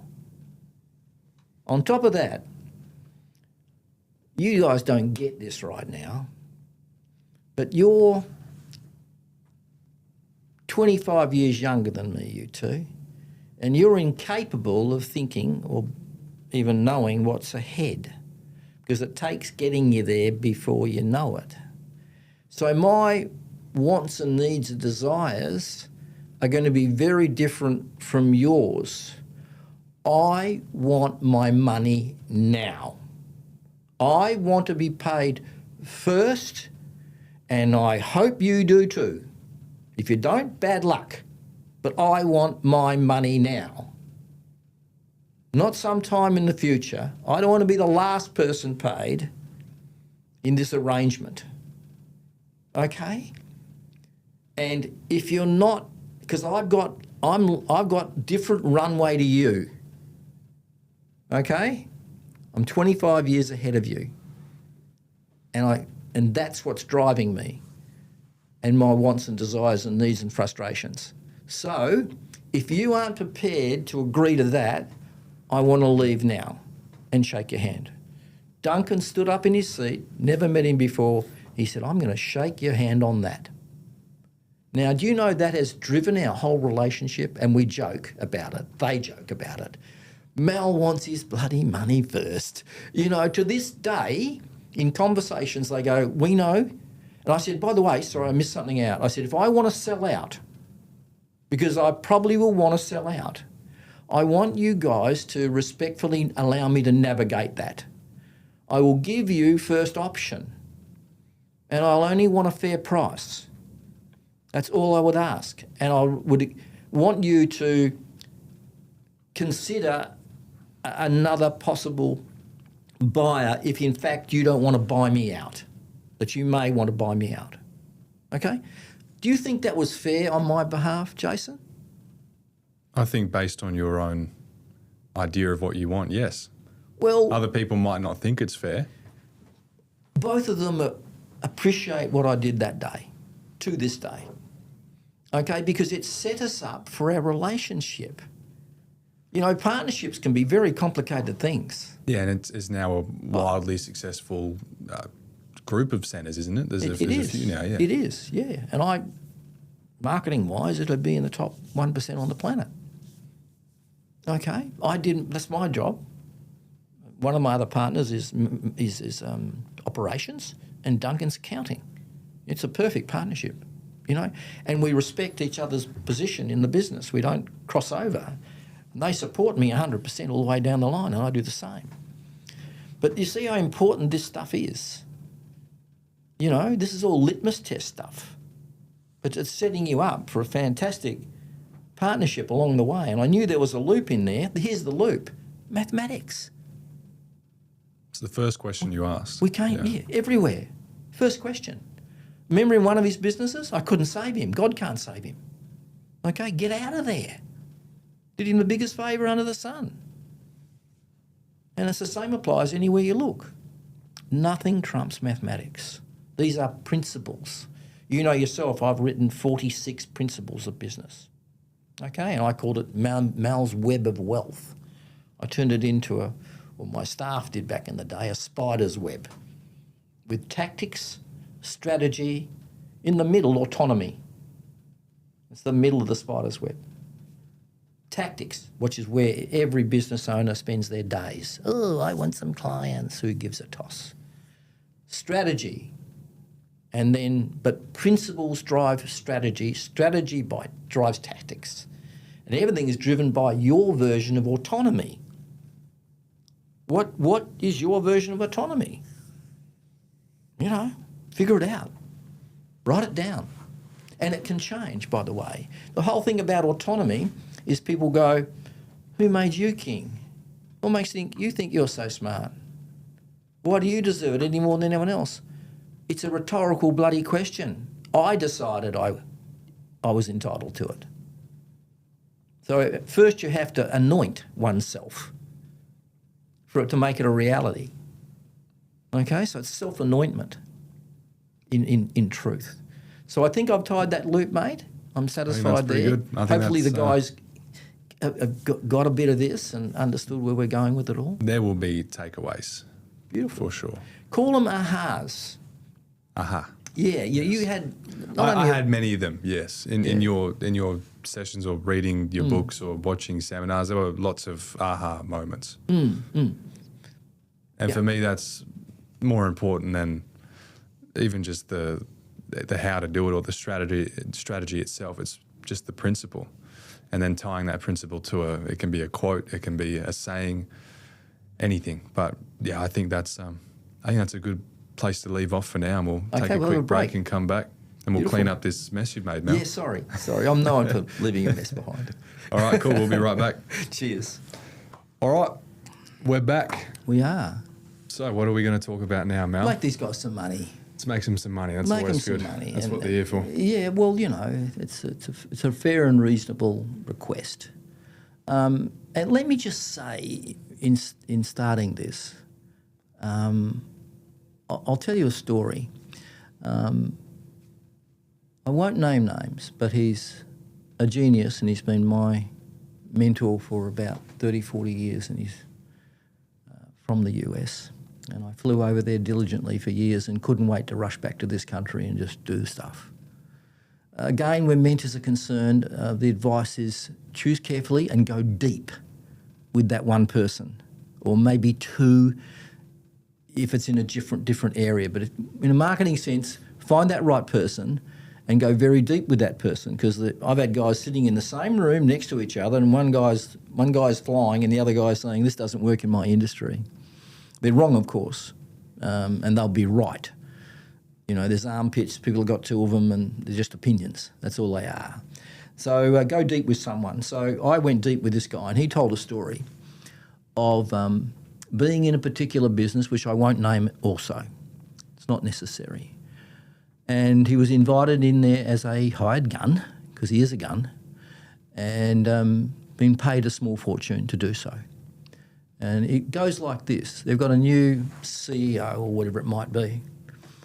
And the CEO comes in to where my mentor is, and he said, I've just realised they were actually paying you more money than we're paying me.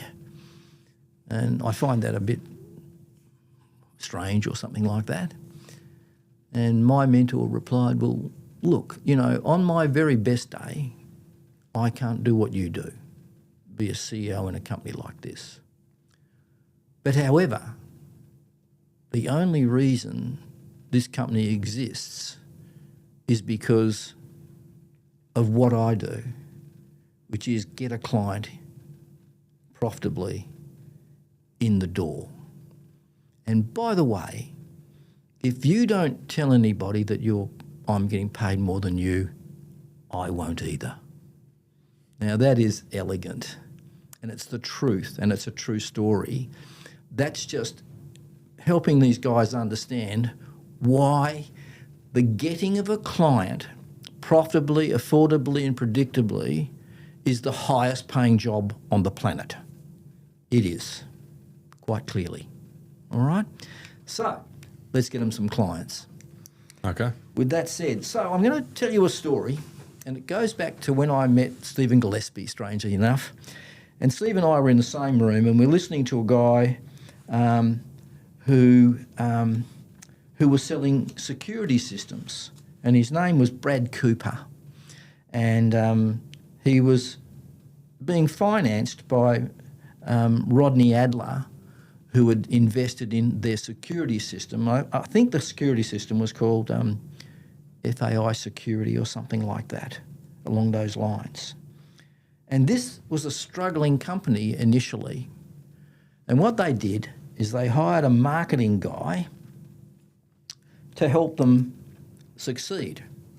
And as you can imagine, there's not much difference between installing security systems to cleaning one's house.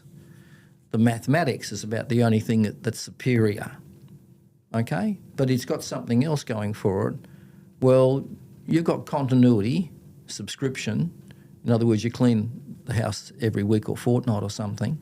They've got monitoring, and that's the whole game. The whole game is monitoring back in those days. So they hired this guy, and I had to do a bit of research to try and online as to remembering everything they did. But they attached themselves to a thing called the Disneyland principle. And the Disneyland principle basically says, and this is straight from Walt Disney, Walt Disney also had something else he said, whenever a client appears, everything else is secondary. That's how they taught the team members, or whatever they called them, the characters or something like that. They themed the whole thing, which is another conversation. And they attached themselves to the Disneyland principle, which turns out to be wow factor. So if you've ever been, make sure you go. It is as clean as a whistle. The people are as helpful as can be. It's designed in such a way that all the cleaning and all those sorts of things, there's tunnels underground as I understand it, and all sorts of things going on. And it's the way they treat the client. And the whole principle of that, if I could put it in a particular term, is they want to turn people into raving advocates of what you do. So in their case, you take the money back to the mouse. Okay? So wherever your money you're wanting to go back to, wherever it is, this is what this wow factor principle can do for you. And I've mapped it over from FAI. And FAI was struggling. So what they came up with, and what you should do if you like what I'm about to share with you, and I think you'll particularly like it, and you'll probably want to turn it into a thing, which is what it should be turned into. You create a wow experience for the client who you clean for. So the best thing you can ever do is get a referral. Now, referrals don't ask price. They don't do anything. They just simply, my mate said you're a great cleaner and I'd love you to do the... So in rooms full of people over decades, I said, who in the room has $1 million marketing referral system that would impress me? I don't recall ever getting a yes. But I prefaced that question with this question. What's the very best client any one of us has ever got in our lives? Guess what they said? Referrals. Correct. I have a referral system for my childcare mate that would make you run to the bank. Surprise, surprise. They bring the client to me, okay? And I reward them for that. When you think of what it costs you to get a client off the street, you should reward them because they saved me all my marketing dollars. So they recognised this, that the very best thing they could do to grow the company was to do a great job, which is mandatory, number one. And then number two, get people to refer you. Now, I don't remember the maths, but the average referrals for these guys was something like 6 to 8 per home. And here's just a list of what they did. So one of the things was trust. You know, I don't like it when my wife's home and some guy's coming around and you don't know who he is and what he... First things first, wear a uniform. Have your name on the car. Have epaulets. For some reason we trust people with epaulets on your shoulder if need be. But certainly the name of your company on your shirt and so on and so forth. That's a mandatory requirement. Don't turn up like someone off the street. When you knock on the door, you know, in their case, they held up slippers that were disposable, and they put them on and showed the householder those slippers and then put them on. What are they saying? We really respect your house. We're going to look after it while we're here. We're going to leave it cleaner than when we arrived. And hi, I'm so-and-so from, what's her name's cleaning business. And then start asking some questions. Is there anything particular about your home that I need to know about that I can make sure I fix it while I'm here? But that's still just mandatory from my point of view. But let me read the story. They charged something like $2,500 per installation. I won't repeat the sales commission because they had a sales team doing this. But this is having a business that's back in the day was in a incremental type of business. There was lots of people doing security. In fact, I had a guy doing my house for many years myself.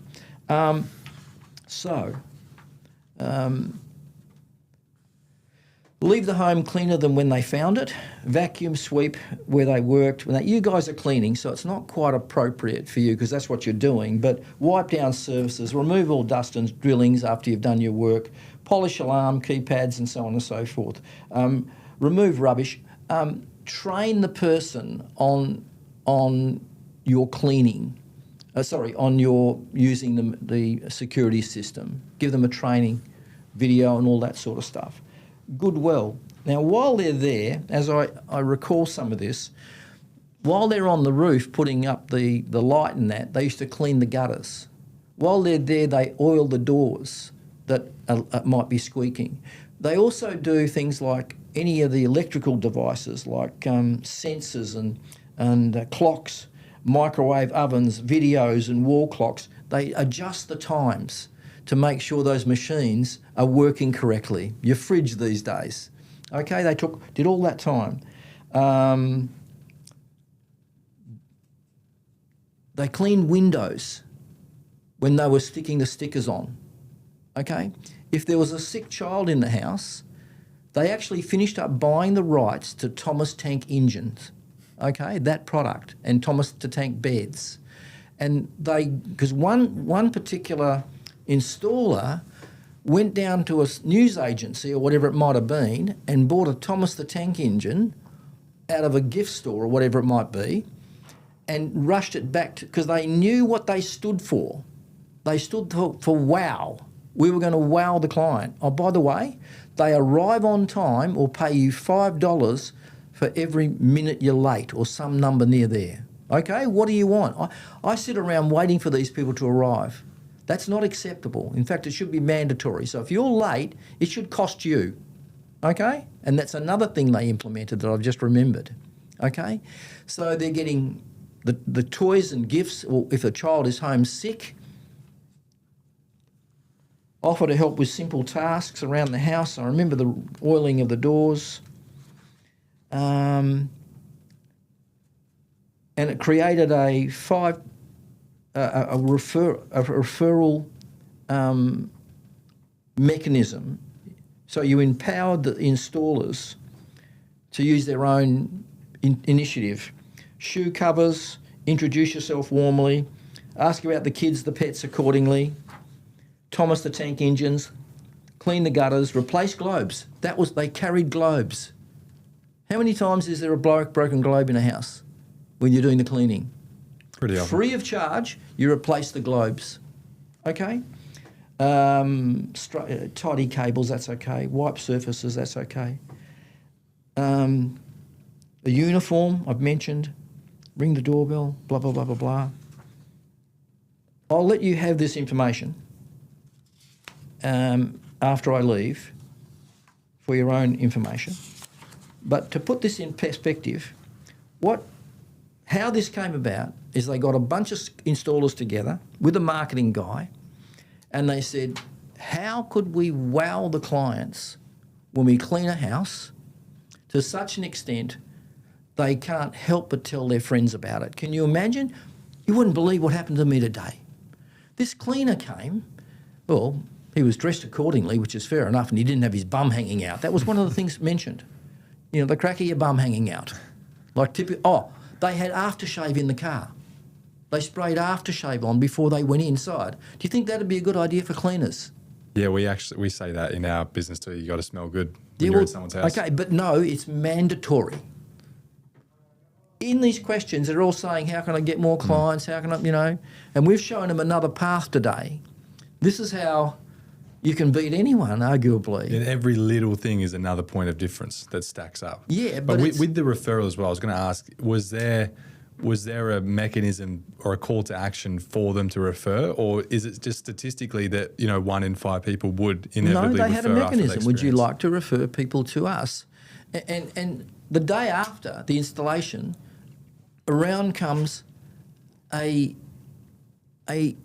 pensioner who, isn't necessarily going to cost you a fortune, but he's the right person or she's the right person with a bunch of flowers and saying, thank you so much. It's a pleasure doing business with you. Is everything okay? Can I fix this? Is there anything you don't know or remember about the system? So, all right, yours isn't quite, but think about how you can map it over. This exploded this company. I can't remember their statistics, but their referral rate was through the roof. You can imagine, you guys get together and figure out what wonderful, would it be great to replace light globes? Would it be great to have something for when someone's home, not well? Is there a bunch of things you guys could do while you're there? Now, this is a still blue moment where you go, oh no, don't tell me I've got to do... Yeah, well, you get to charge more. They get to tell all their friends that here's what the cleaner did today. Went beyond, and I get a cleaner in. The house is cleaned. But he gives me no reason to stay with him whatsoever. And everyone, even your so-called loyal clients, are price shoppers. Every single day, and particularly today, this whole idea of loyalty has been misconceived. They've said, people were loyal in the past. What it is, there's just too much opportunity not to be loyal. Everyone's knocking on their door. You've got the internet, this, that, and the other thing. Cleaner near me typed into the internet. That's that simple. So you've got to do something that's affordable that makes them buy from me and stay with me. Now, another thing, Atlas, way back, David Glendenning knocked on my door in the early pieces. I put something in his mailbox years ago, and David Glendenning had Atlas Rent-A-Car. And I said, Dave, we want to wow them. We want to put a free road map. It was a road map those days. We bought previous year's road maps for $1. They couldn't give them away. We created a wow factor package, and in there was bottles of water, minties, and a voucher book, which I helped. It was my idea, and we created it.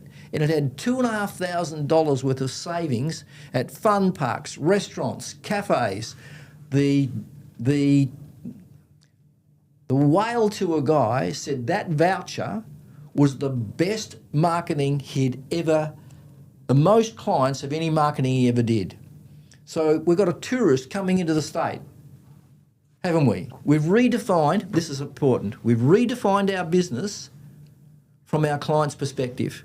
And our client is the tourist. You've got to redefine your business from a wow factor point of view from their perspective.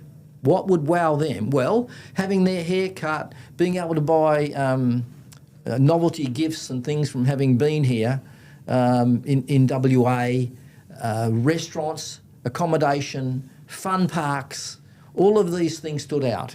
And we put a marketing girl in the street knocking on doors. We identified who these people were, and we created this $2,500 worth of savings at fun parks and restaurants and cafes and all these places, okay?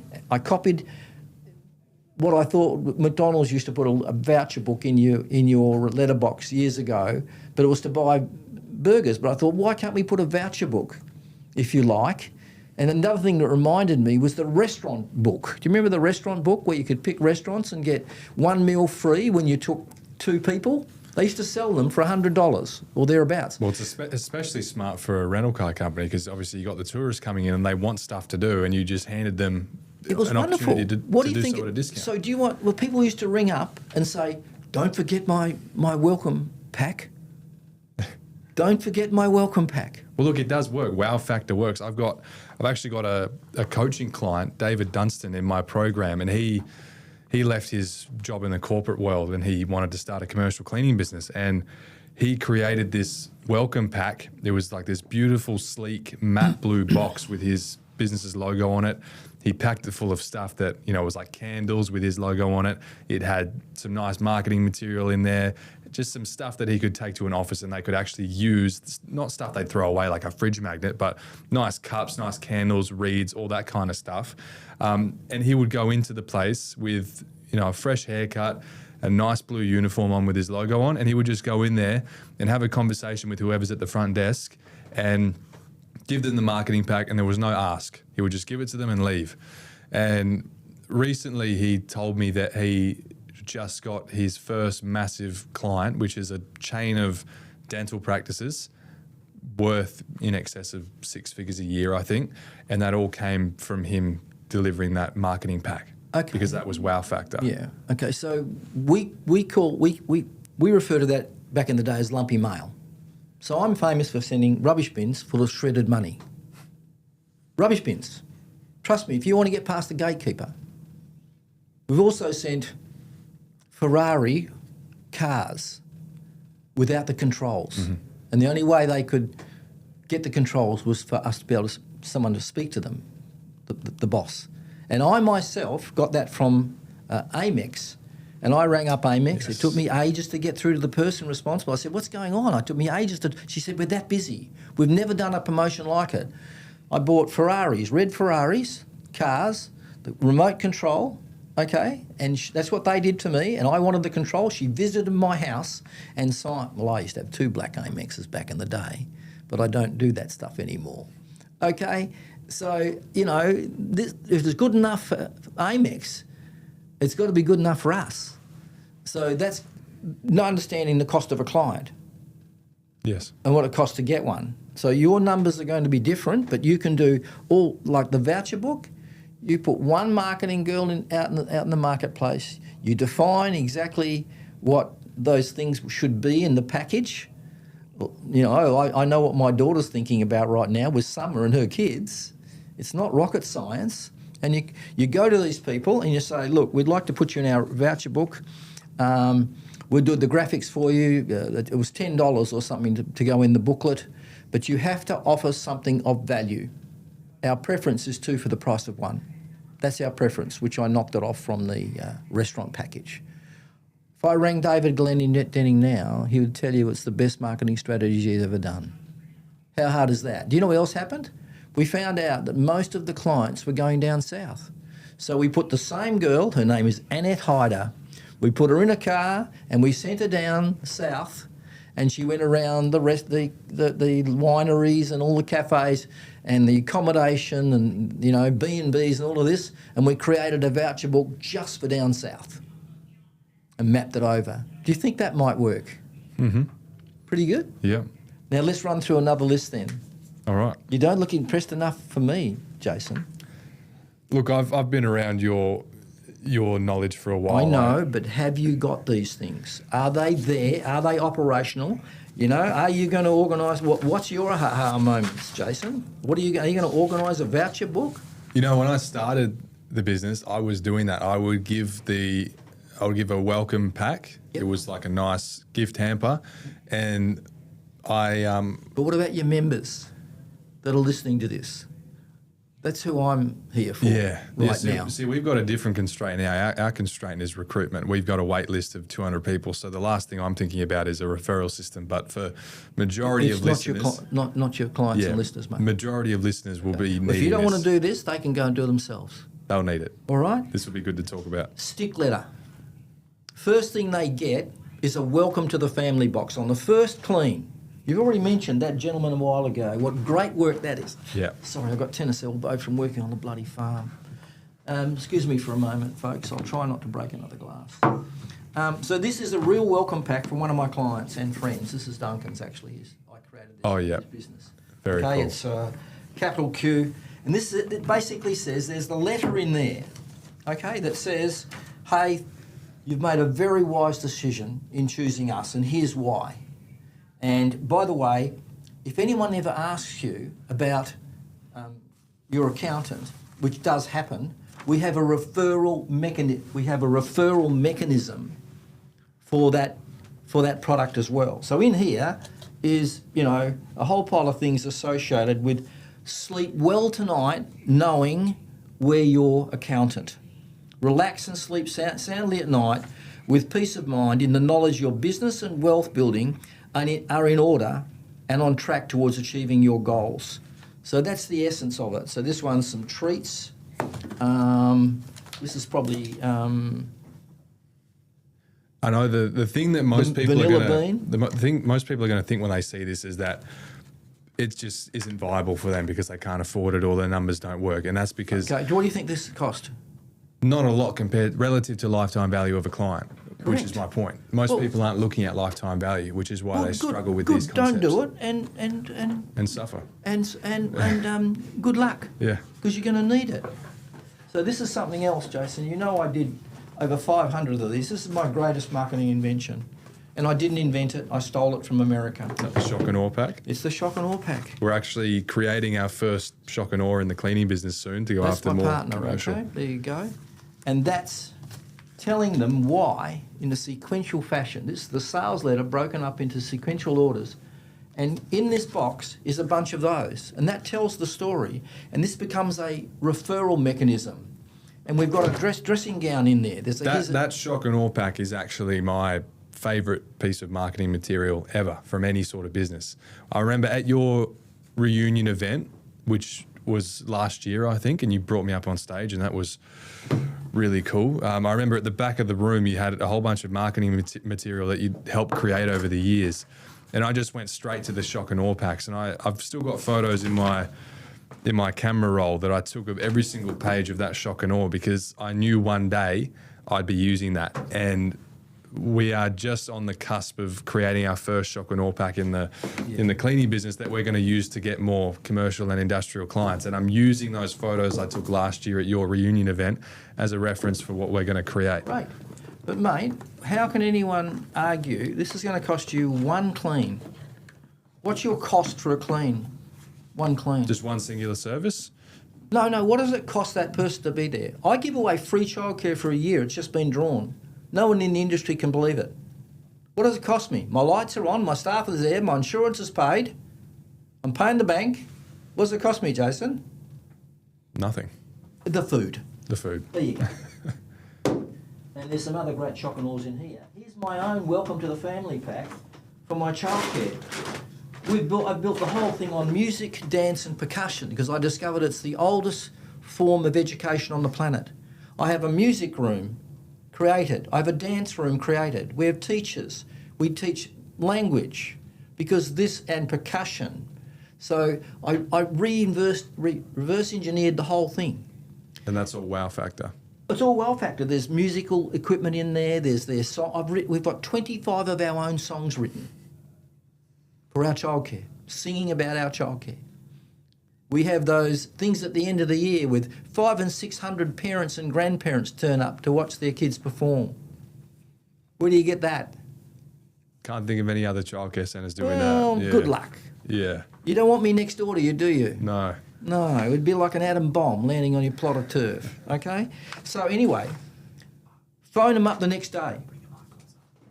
Phone them up the next day. Call them and say, is everything okay with the clean? I've never been called. No tradesman has ever called me. Make it a system. Put a live person, put your wife there, do whatever. And just do it. You'll be staggered. Put the guarantee in place. Welcome to the family pack. That's you only do that the first time. My families only get that the first time. And it's got my shock and awe's in there as referral mechanisms. I give them a minimum of 2 and they're available behind the counter. I say, let us do the work for you. Don't you try but if one of your friends says, what childcare do you go to? Please give them this shock and awe. Does that make sense, Jason? Mm-hmm. Perfect sense. On top of that, I want you to have a coffee club card. Buy 9, get 1 free. Buy 10, get 1 free. Yeah.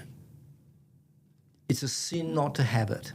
But probably we're going to get pushback, but judging by what you've said today. It all comes down to maths. That's all it is. If you can charge more, never have to worry about, build a business, this is being a marketing company. The distinction here is there's no money in being a podcaster. There's no money in renting out podcasting rooms. The real money is being a marketer of those things and helping the industry, which is what you're doing here. Selling your success to someone else who wants it more than you do. By becoming that marketer, by the way, I'm not done yet. Oh, free clean, you know that one. One of my famous things, you'll remember, Jason, you get a piece of yellow A4 paper. I think it divides up into 3 or 4, and we cut them up and we write on there and we put a piece of string and we tie it to people's letterboxes, and it says, we're in your area, we'd love to do a free clean for you, no strings attached. Why would you do that? Why would we do that? Well, we believe once you see how well we clean and so on and so forth, and our guarantee is that if it isn't the cleanest clean you've ever had, we'll come back and clean it for you for free. And there's a bunch of other things you might say in that document. You've seen these from me, haven't you? Right, okay. A health guy who had 7 or 8 or 10 of these businesses opened up in Hammond Park, and I wrote that one for them. Use yellow, medium bright yellow, no other colour. I'm just trying to remember the name of the colour. I've just forgotten it. And writing on the back and front, testimonials on the back of this thing. It's only about that wide, A4. Tie it on the fence. Some people are going to ring up and say, that's littering, you shouldn't have tied it on the fence. Other people are going to go, I'd love to have a free clean and see what you like. Instantly creates, they couldn't believe it. This is a massive, there's about 10 or 12 of them, I won't name names, in the group, and they were opening a brand new centre in Hammond Park. And the first week they got 5 new clients for I put a name to the type of appraisal they do. I could look it up, but I won't worry about it now. And to see what's wrong with you and offer that as a free gift. And it's a no strings attached chance to have this free appraisal audit done on your body. Okay? It was like an enhanced biodynamic assessment. Yeah. That's right. You're enhanced bio assessment. Yeah, whatever. Yeah. Well, you know who the man is. That's why I came up with the name enhanced cleaning. I got it from that. Right. Well, there you go. That's all it was. Now, I got another one for you. Do you remember what else I did for that person? You know who they are now? Because you were in the room, okay? I did an A5 flyer that went in a plastic, what do you call that stuff? that see-through plastic stuff where you can sit things in, for example? Just like clear wrap, basically. No. When you go to the bank these days, they've got all these white things up all everywhere. You can't, not white, they're clear things, you can't see through them. These are stands that you sit things in. Oh, right, yeah. And next to it, you put a box to put your entries in there. Yeah. And you go to a coffee shop near you and you say to him, I want to give away free coffees for a month, and we're going to do a draw. And you put one of these that you can read, it's in the box you can create, the box you can buy, and the guy's in Osborne Park on Howe Street, and you put the story in that, win free coffee for a year. We did this in a coffee shop. Hundreds of people entered it a week. And we asked them, do you have any problems with your health that a chiropractor or physiotherapist can help you with? Yes or no? So the coffee shop guy gets their clients to be loyal and gets the benefit of giving away free coffee and having the competition. And I've done this in many, many cafes and restaurants and all sorts of stuff over the years. So what's this? This is... Cost you peanuts. The important distinction there as well is giving away something that business sells rather than going into a coffee shop and then doing a competition for a free clean and then just putting the pre-qualifying questions on the entry form. Yeah. And I've done that. And my dad's done that too, and it's worked well for him. Well, you've sat in the rooms. I'd be very disappointed if you didn't. But the competition that launched, and people that have listened to this podcast as well will know that I launched my whole business with a competition. And I got $100,000 a year worth of clients in the first 2 weeks of that competition launching. But we know you're a unicorn. It was that easy. I know. So Most people just don't do it. I'm trying to give them things that they could cherry pick the living daylights out of this, and all of them would work, because cobbling works better than one thing here. One dangerous number in business is number one. Mm-hmm. Okay, so you want many marketing systems. These bring you a client because the coffee shop guy has got your clients before you. Mm-hmm. That's how it works. And salons, hair salons and beauty salons for cleaners. We've gone in all of them with various businesses, mate. Okay? And it works. The only reason it doesn't work is because people don't follow through and do it properly. All right? Execution. One of the greatest secrets on the planet. A lot of people can't execute to save their lives. But anyway, there's some low-cost, kick-ass strategies for these people you can do a coffee cup club tomorrow. I think that there's also a term, I'm not sure if you've heard of it, I think it's NER, N-E-E-R. I think it's near existing economic relationships. Never heard of it. Similar principle. Basically, you just go to other businesses in adjacent industries that you already know, have your existing clients, and you JV with them. Well, it's one of the cheapest things you'll ever do is strategic alliances. Okay? I got another one for them, mate. They'll never, I know, you've got a laundry list there. Well, I've mastered pop-ups in shopping centres. Yeah, I know you launched the early learning centres that way. Yeah. Mm. And a few people have... What other childcare centres are doing that? I've had a few copy me, but their execution so far has been diabolical. Okay, so they're just they've got cardboard cutouts of people sitting there. I won't elaborate on the technology, the intellectual property that I apply, but suffice to say the execution, even though they're copying me, is diabolical. So I never worry about a competitor, mate. Catch me if you can. And that should be the philosophy here. Okay, so no harm in going into a shopping centre and saying, win free childcare, win free cleaning for a year. Enter here. Do you have a house?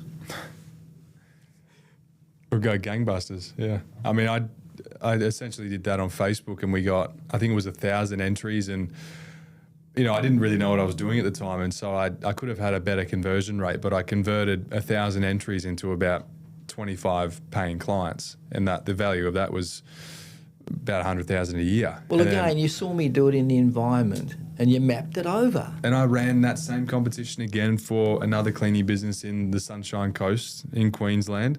Same thing. Within 2 weeks, I launched him and he had 75K a year worth of work off the back of a competition. Well done. It works. Of course it does. I only talk about stuff that works, that maps over.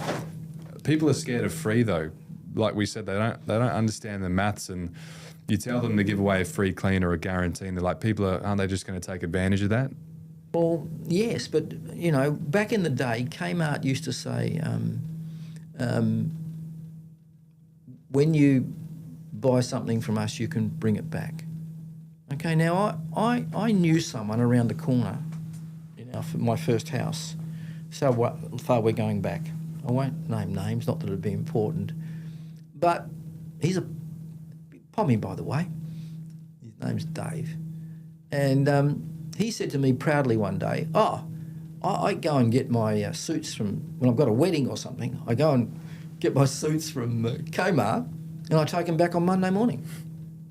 Do you reckon Kmart doesn't know that goes on?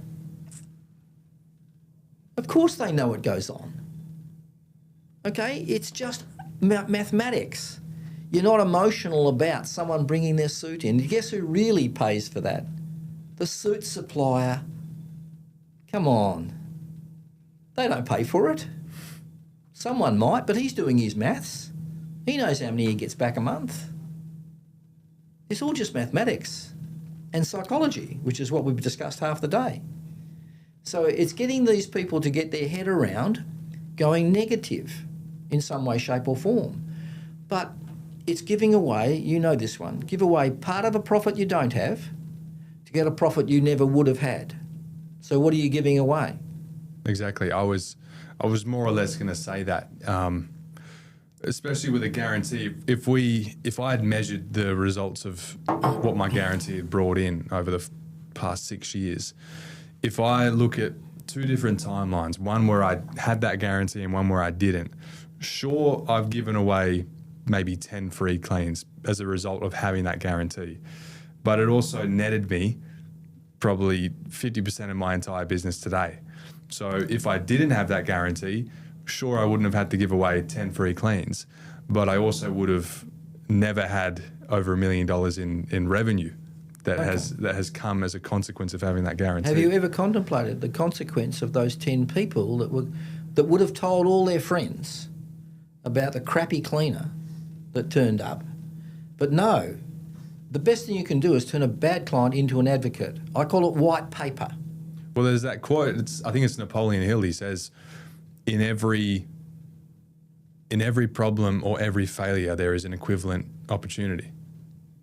Yeah, for sure. But what I found is by turning clients around and dealing with it like it's white paper, in other words, come from a lawyer or the government or some bloody thing, deal with it straight away. Unlike red wine, these problems don't get better with time. So what I do is I pick up the telephone and people go, "Oh, Mel, I know you're busy. I'm so sorry. You know, it's easy to get on email and send something, you know, that might not be very nice to hear, but my staff knew white paper's on my desk Monday morning, Tuesday morning, Wednesday morning, first thing on my desk, and I deal with it straight up." So you probably turned those clients into advocates, swung them around from trashing you and turned them into clients, and they probably stayed. True or true? True. It's going to happen anyway. If someone's not happy with the clean, they're going to want a refund, regardless of if you have a guarantee that says it or not. Yeah, but make the invisible visible. Exactly. I've been doing it my whole life, making the invisible visible. Oh, we didn't want to tell anyone about our guarantee.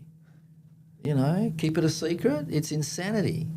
Tell them what you do. You know, all of us would go back and clean it if a client was unhappy. My guy missed the toilet last time. I just rang him and said, "Oh, you know," because he had a girl with him. I said, "You know, you missed the toilet. It's a toilet washroom thing, you know." He said, "Oh, sorry about that." Didn't come back and do it. You know, just, "Oh yeah, all right." It's because you're not using us, mate. Well, make me an offer I can't refuse, you know. Yeah, I didn't worry you, mate. But, you know, It's something I'll look at if you like. That's fine. Make me an offer. So you want to discuss a few things. So, yeah, we're coming to a close on time, but what I reckon we can do is we can answer questions, and we'll try to just rattle by and through. large, unless you pull some out of your hat, there we've basically covered most things. Yeah. And I wanted to talk about some of the other stuff you've done, like speaking on stage, and this is a testament to. Truly, I don't think you have much of an ego. I don't know if other people look at you and think you have an ego, or if you yourself think you have an ego, but I think if most people of your caliber that would come on a podcast would just go straight into talking about this stuff. And I've been trying to convince you to talk about it because to me, it's so extraordinary, some of the stuff you've done. So maybe we can quickly talk about that. Yeah, sure. I think to give context, what's most interesting about me is my background. I couldn't read at school, couldn't spell, made to stand up in front of the class, shaking, petrified, child abuse by another name. Yet now you have 2 global bestsellers and 5 other ones. Yeah, whatever it is. And on stage with Trump and Branson. So I think it's a question of getting clear on, your autonomy, what you're trying to achieve, and then get over it. For the first 40 years of my life, I refused to walk past a bookstore. I would walk around a bookstore. How insane. That's how I believed. It's my own belief, but by this stage I'd already bought and sold about 13 or 14 businesses. But I still had the little kid was still in me, that had bad memories.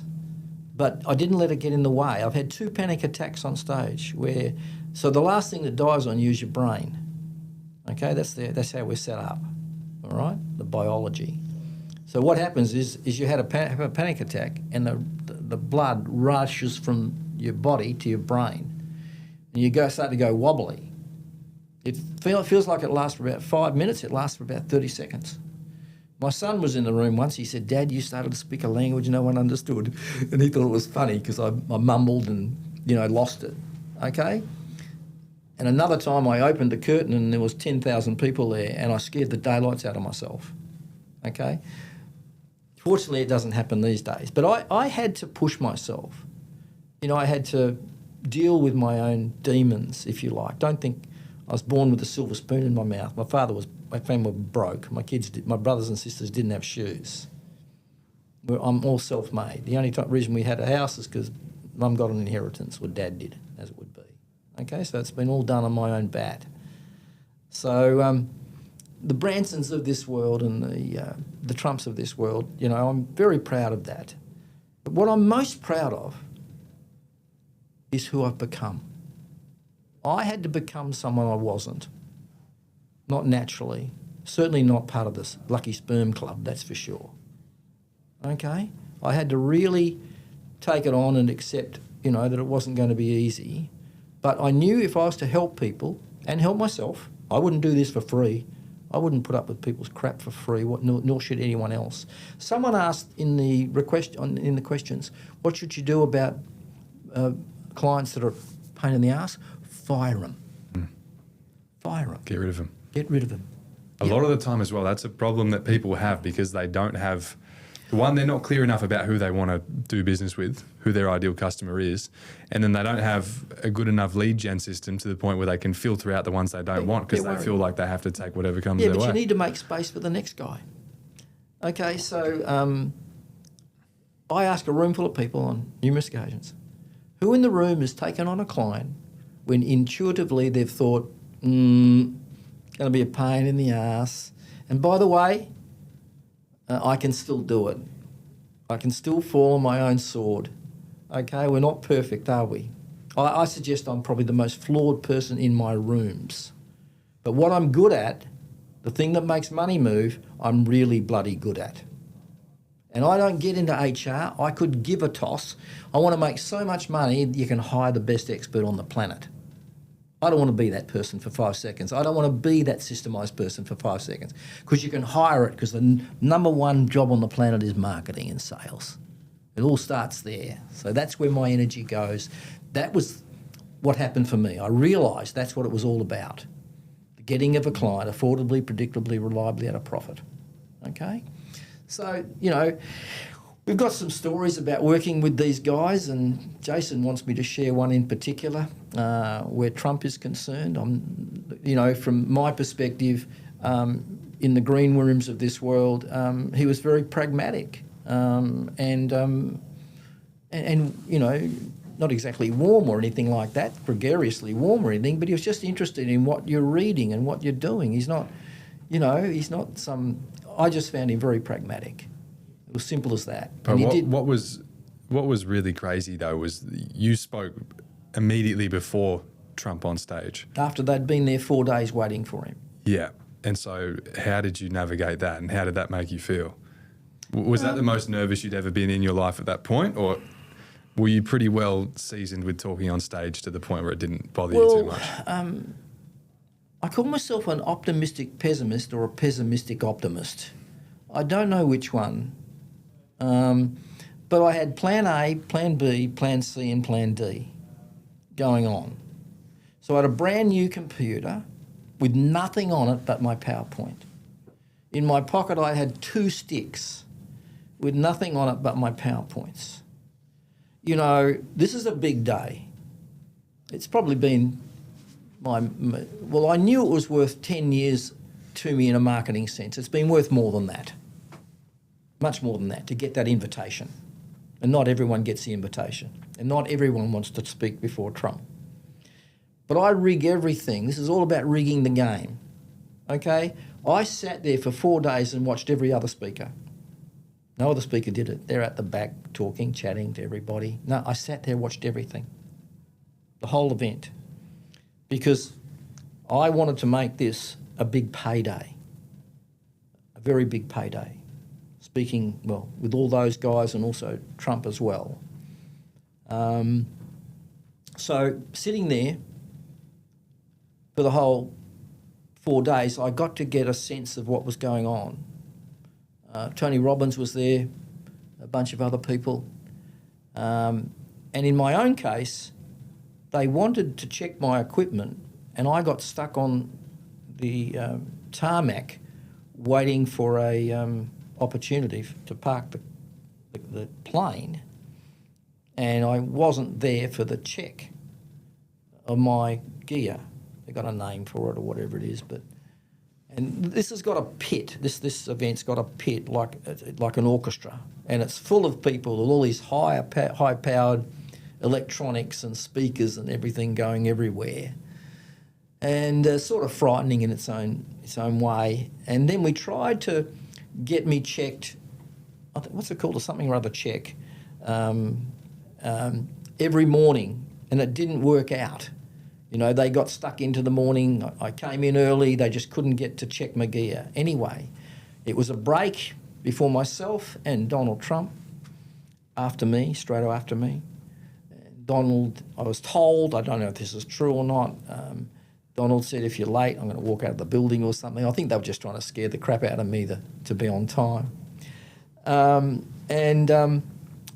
We plugged my computer in, and everything went everywhere. It was just, I was not going to be able to present anything, not a word in terms of the presentation. In a sense, sheer panic sets in, or, you know, what can I do? So in that moment, I tried the stick, you know, brand new computer. I turned to the, what do you call those pits with all those people in it? And I said, listen up.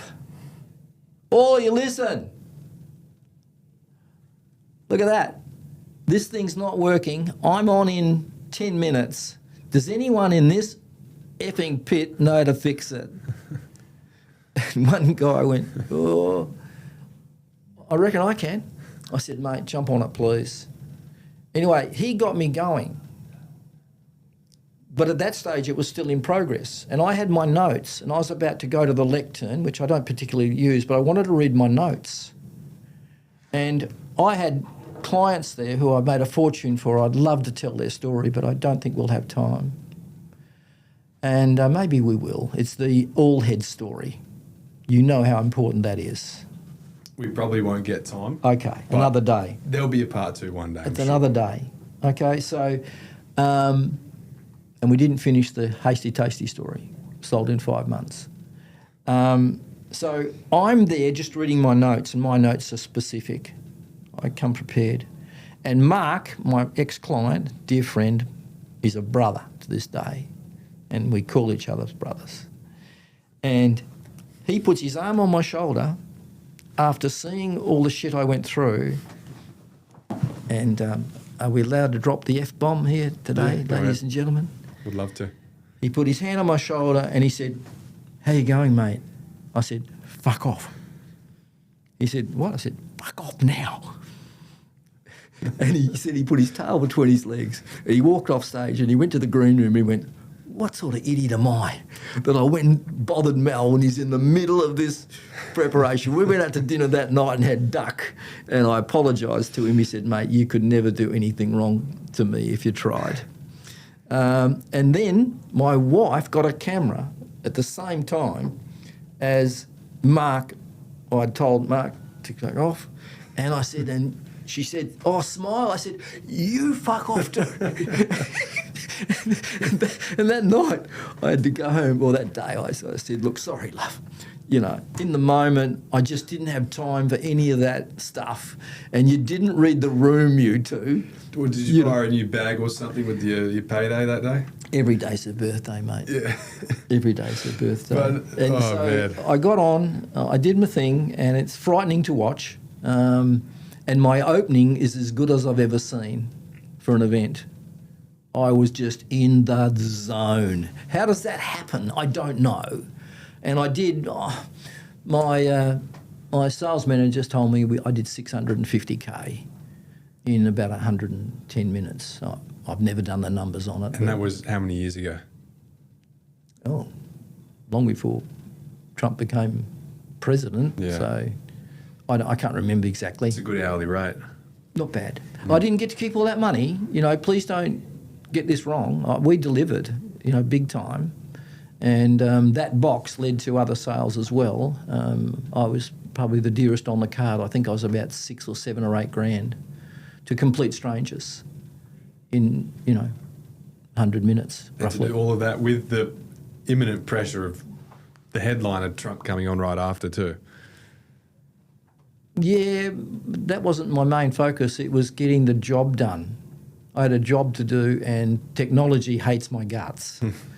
Yeah, my brother, it's white goods. He always buys them and they don't work. With me, it's technology. Well, look, it's impressive, mate. I don't think many people wouldn't buckle under that sort of pressure. As you know, I've been on TV a few times, and every time I felt like I'm going to pass out and die from the anxiety of it. Yeah, it gets a little bit better every time. But it does. I can't imagine doing something like that. Yeah.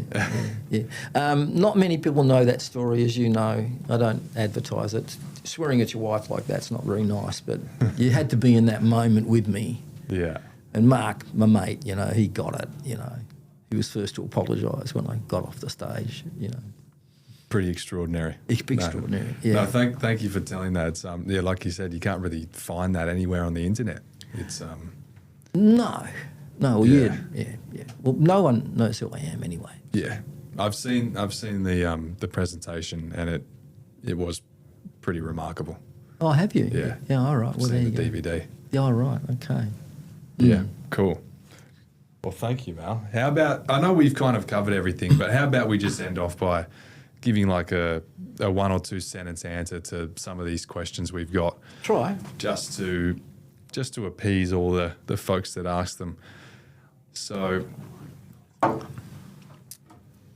got a couple of questions that some of the viewers sent in, and yeah, we'll just try to get through as many as we can in the quickest time, and we'll both kind of answer them in our own way from my perspective as a cleaning business owner and your perspective as a marketer investor. So some of these are about AI, so we might just get into AI a little bit. I'd be keen to hear your take on AI. So the first question we've got here is, how do you see AI changing marketing in the cleaning sector, or any business for that matter, over the next 3 to 5 years? Well, at one point in time, my clients told me this, because I niched a lot of guys, and you might know some of them. You certainly heard of them. I niched them into becoming copywriters, and they were high-paid copywriters, and they blame me for them charging me too much because I told them to, in a sense. It's my fault that they then charge me too much. And the reality of this, I've been playing around with it more recently, and what I can say to you is, once I was one of those clients said, Mal, do you know you're in the top 250 copywriters on the planet? Minding my own business here in Australia, but I was writing to fill seminars and stuff like that, and my rebellious rants and all those sorts of things. And I said, no, I didn't have a clue. What number am I? There was some site somewhere. I won't be there anymore. People think I'm dead. And I was about 186 or something like that, or 75. I said, no, I didn't have a clue. So in front of that room years ago, I said the highest paying job on the planet, which links to sales and marketing, is the ability to write compelling words. And it's true. Absolutely true. It's a license to, well, people used to get offended, some in particular I can remember, because I used to say marketing is manipulation. And it is. But use marketing for good, not bad. Okay, that's the distinction. Okay, use it for good, not bad. No lying, no cheating, no stealing. Remember that's what I said to my partners when I got into childcare? So no lying, cheating. So you don't need to lie and cheat and steal from anybody, okay? But what it's done, because I'm working on some stuff at the moment and I'm using it, and I'm staggered by the quality of AI. I'm staggered that it can come anywhere near as close to where it's done. So what it's done... Well, it essentially aggregates every great piece of copy ever and then condenses it down and can distill it into something that you want to create with it. I tell you what it can't do that I know of right now, and I'm a master of the big idea. Okay, a master of the big idea. The big idea is the thing you wrote this for in the first place. I know you'd like me to tell this story. And the question you ask, and you must ask every single time, this is the question I ask myself. And in my group, they used to say, what would Mal do? Do you remember hearing that? Yeah. That's what they'd say to themselves. What would Mal do? Okay, that helped them. I didn't create that. They wanted. So what would Mal do? So Mal wanted to run a seminar and he wanted to fill it up. And I wanted people to come even if they didn't want to go to a seminar. So the question was, what one thing that seems impossible, that if you could do it, would change everything? Now that's a magnificent sentence, and I lived by it. What one thing, now you have to put it in context, whatever it is you're doing. Okay? So in this case, I wanted people to come to a seminar, didn't want to come to a seminar, because I knew I'd get people who did want to come if I could get people who didn't want to come. So I said to myself, I happen to know people love holidays more than anything on the planet. And I want to give away free tickets to travel around the world to come to a seminar. How do you do that? Well, I went to, you must go through a licensed, what do you call it? Travel agent? Yep. Yeah, because they've got the license to sell that stuff. And the first one said to me, and by the way, you don't get the staff to do this stuff. There's some things you must not give to the staff. So I did it. I picked up the phone. And I was quickly told that the only airline that flies around Australia is Qantas, and they do not deal. And that is absolutely true. All right? So I then adjusted my language and said, okay, well, maybe I can't fly around Australia, but around the world. What else can I do? And in the end, I had 2 offers from an airline and a third offer from another airline waiting to see whether I was full of BS or I was real, okay? And I wanted to buy, I think it was 600 airfares, all right? So this is where you've got to have brass balls and big ones, okay? So, well, I'll explain it to you. So I finished up doing the deal with Hawaiian Air, and Hawaiian Air were just launching in Australia. So the idea of going to Hawaii and lying on the beach, people have still said to me this day, Mal, I still think about you lying on the white sands beach in Hawaii using your free tickets. How's that? So there was a conversation in this country and when the seminar business was, what is Mal going to do next? I gave away cars, I did all sorts. I gave away my own Lexus sports car, $155,000, all sorts of things, okay? In the end, they didn't take the car, they wanted me. That was the choice they had. And I sold it to a client in the room. But that was the offer, win my car. And anyway, so I did the deal with them, and then I went out and I wrote the copy. Now, on any given day, that airfare was $1,600 return. On special, and you had to be online that day and grab it, you could get it for about $9.95 or $1,000, okay? So I wrote a headline that says, this is a 42-page sales letter. Probably my most read. People could not put it down. People said, I took it to bed, the missus was in the mood and I just wanted to read your sales letter. I had another guy say to me, I took it to the toilet and I couldn't get out of the toilet reading your blasted sales letter. So, it's not too long, it's just too boring, all right?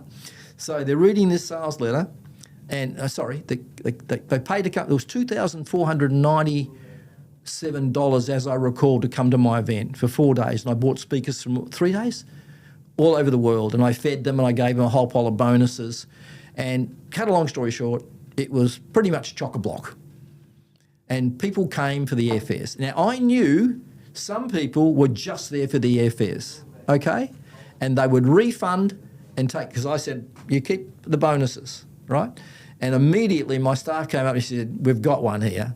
They're already asking about the bonuses and they're already asking. I said, don't worry about it, because it's all about the maths. And that person and their son, a woman and a son, refunded in the first 5 minutes. Got all their money back but got the bonuses. I could care less, because I filled an event up from people all over the world. I sold my own stuff and I sold this. Now, here's the question. I paid $300 each, as I recall, for the tickets. When did I pay for them? After. Correct.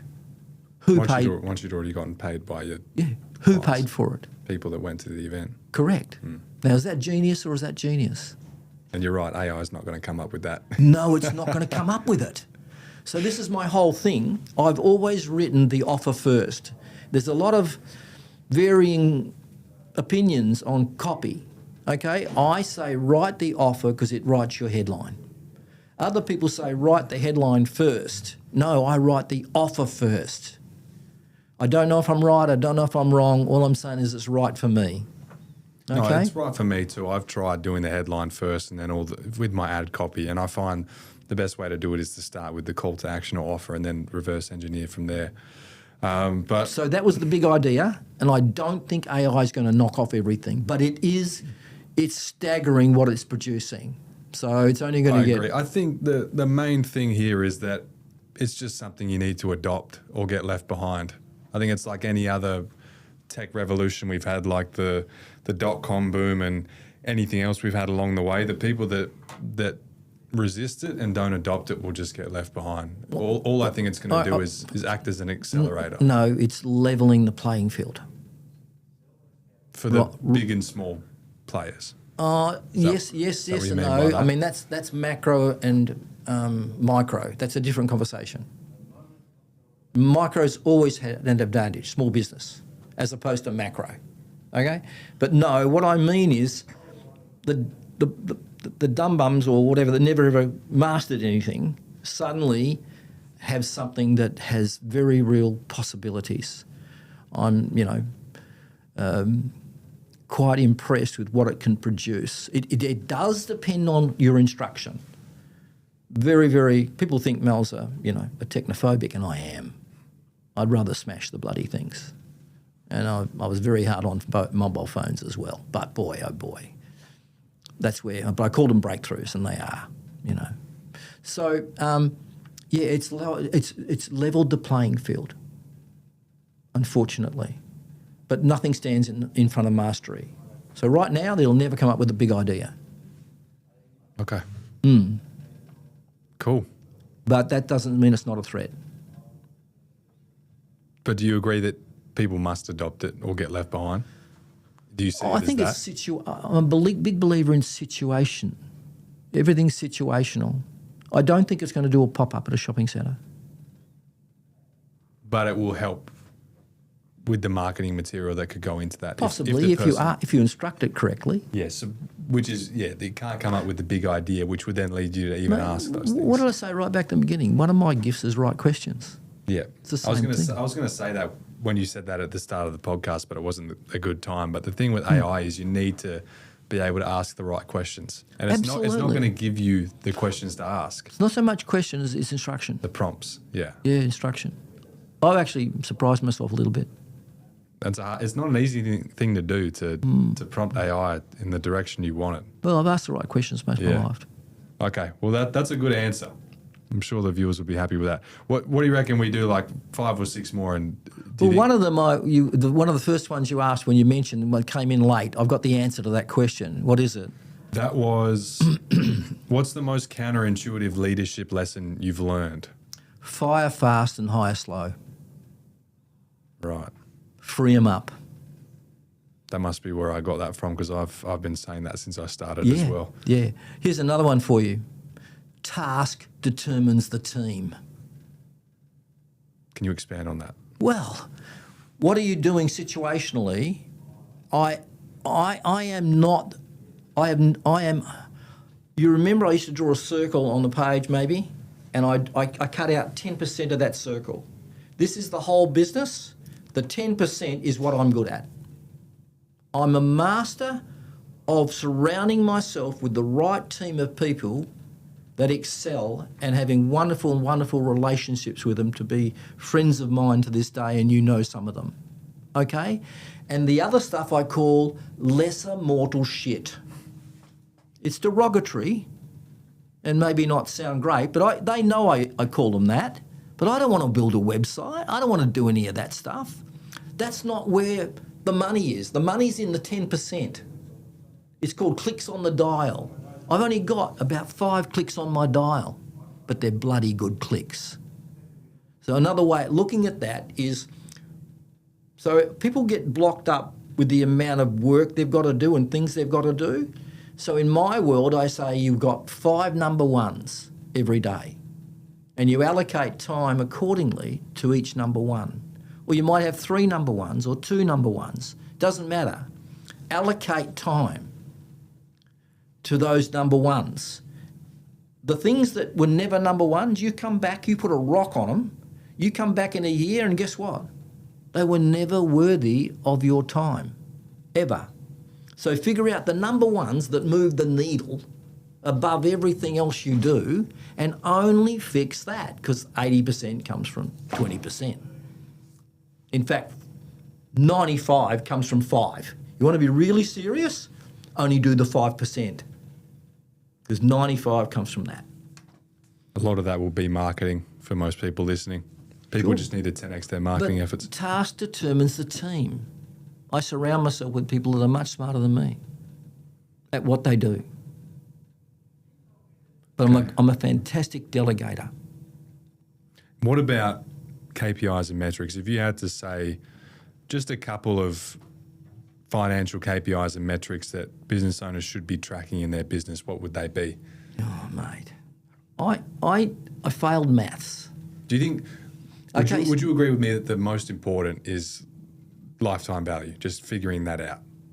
and then cost to acquire You're a talking customer. about mathematics in my language now. Yes.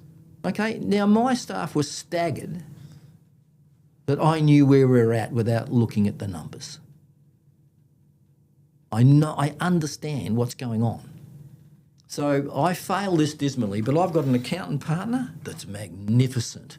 So, I'm the wrong guy to ask about KPIs, but we have that conversation around the table. But I'm focusing on the marketing stuff. I know where every single client comes from. I know my hot areas, my cold areas. I know this above my partners. They wouldn't have a clue what I know.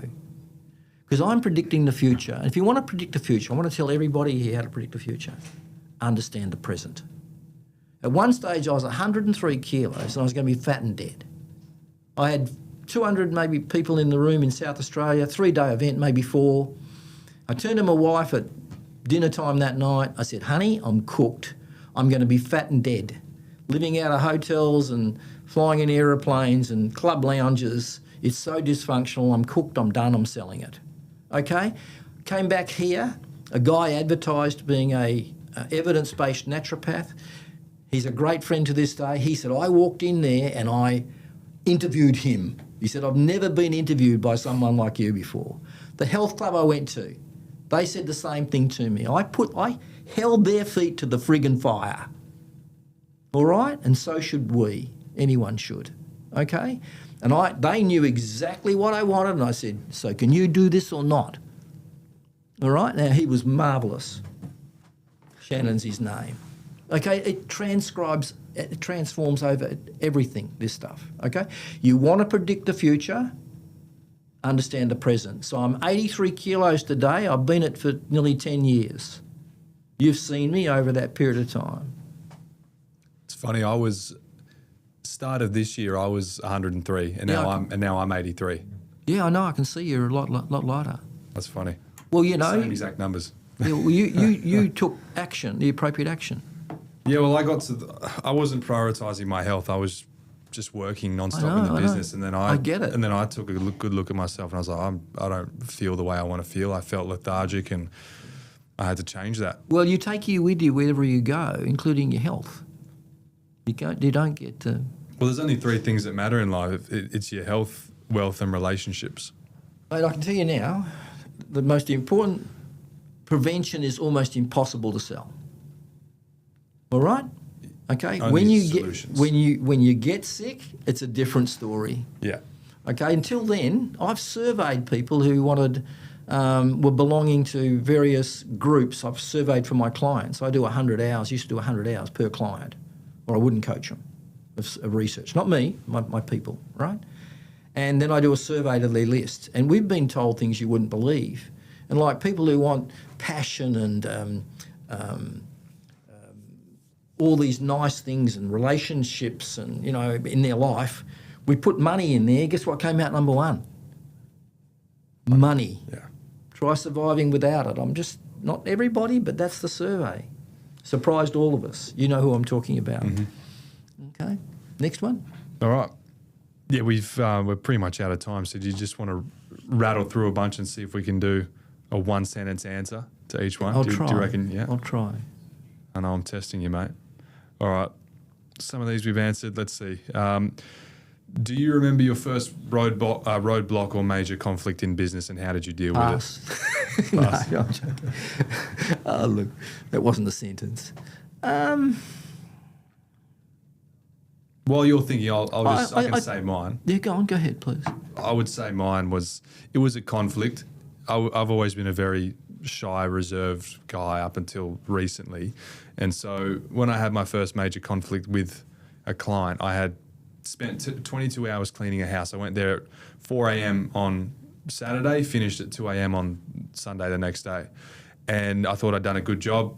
Monday morning, I get a call. Client was not happy. I went straight back there to fix it, and I was getting yelled in my face. I actually got shoved. It was pretty bad, and that was my first major conflict in business. And it honestly, initially, it made me want to quit. It was pretty tough to deal with. And my ops manager now, she was actually there. I brought her with me because I was honestly just scared to face it alone. But I don't really know Mate, this is more than a sentence. It is. Okay, I'll bring it together. I actually don't know how I solved it. I think I just did it, and that made me a better and stronger person. I think that's the important thing. I just went in there and faced the music. My turn. Yep.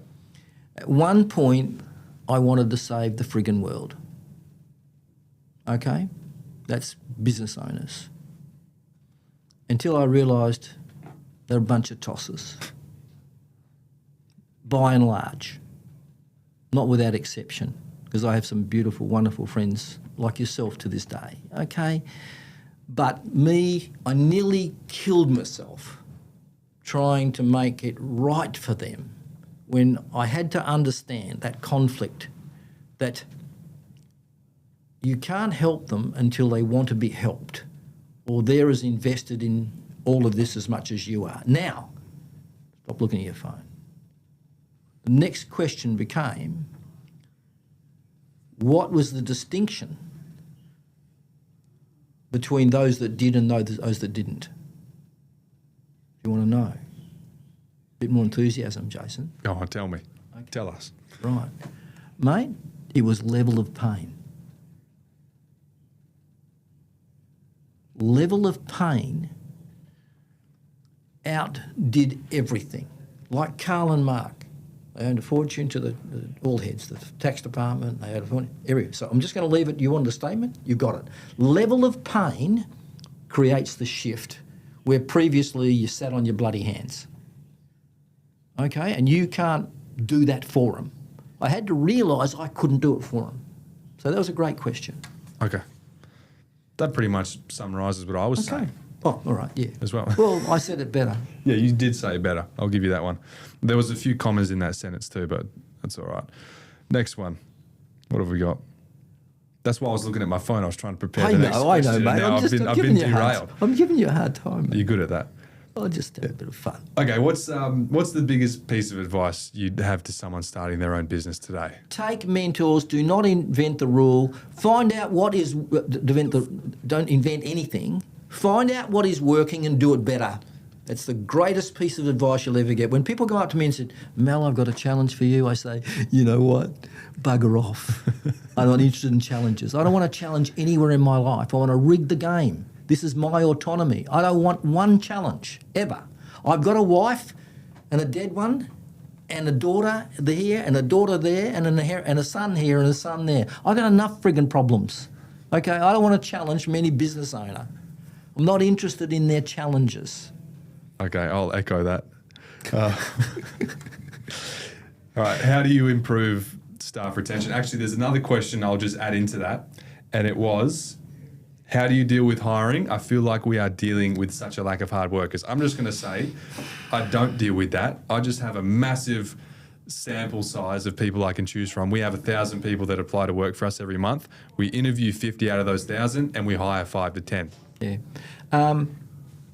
The short answer is I know what I'm good at, and I know what I want to do, and I know what I don't want to do. And hiring, I could have added staff to that conversation, but I have been very fortunate. But it's also the type of leader I am. They loved my no bull approach, my staff. You know, they had a name for me. When my plane was coming home with my orders under my arm, they said the tornado has just landed. I knew I was going to walk in the office and go, boys and girls, but they loved it. Daisy to this day, Ebby to this day, Marie said, we loved how clear you are. All right? One of my long-standing printers that I did $680,000 a year with said, we had a name for you. Oh, Captain Chaos. You know, but I paid, mate. I didn't question. They told me after I sold out. And they said, we had a name for you. Chris and I can't remember her other name. She said it was Captain Chaos. But you know what? I could get on the phone in the middle of the night and say, I need these things printed tomorrow morning. Can you get it done? And they never said no. So, but around the office, it's Captain Chaos. I just bloody loved it, mate. I said, I wish you'd told me earlier. All right. And what's the biggest block for people to getting to that 1%, that success that everyone's trying to strive for? What do you think the biggest block is? We'd have to say people themselves, wouldn't we? Or something like that. We see too many people overcome so many obstacles in their lives and succeed when other people who arguably should have succeeded didn't. We know statistically there's a thing called I can't remember, it's a triangle, and 5% of the world's population control 95% of the world's wealth. Another 5%, then there's another 10% that's doing okay. And by the way, if you've got 5 mil, you're in the top 5% of the planet. That's when I knew the numbers. Okay, I've been out of it loop for quite a while. And down the bottom there, there's about it's the 80-20 principle. I just can't remember the numbers, but a whole stack of them can't afford to pay attention. They're dead broke, in need of a handout. Okay, so first and foremost, they re-looked at those stats after 50 years. They came out of the stats. They came out of the States. And the only number that changed were the amount of people that were dead. So you can't change behaviour. So the overriding factor in success and failure is choice and behaviour. I've nailed it. It's choice and behaviour. You sat in my room and you made certain choices, and then you behaved in a certain fashion that made that a reality. It's choice and behaviour has nailed that answer. Perfect. All right, and what's the biggest mistake business owners make when crafting marketing offers? I'll just quickly say what I think. I think it's really just not knowing the ideal market, their target customer. I think that's the first problem they have, and then every other problem they have follows that. Yeah, look, fair comment, but I'll be specific. It's understanding the fears, frustrations, wants, desires and needs of your market clearly. That's why I rig the game, I understand them, and then I write to those things or market to those things, and I can't fail. So I do that via survey back in the day, all right? I get really, and the internet's provided you with a wonderful opportunity. I had to figure this shit out once upon a time. Talking about that with my dad, and I was telling him, like, if I grew up in his era, I don't know if I would have done this. I don't know if I could have. Possibly not.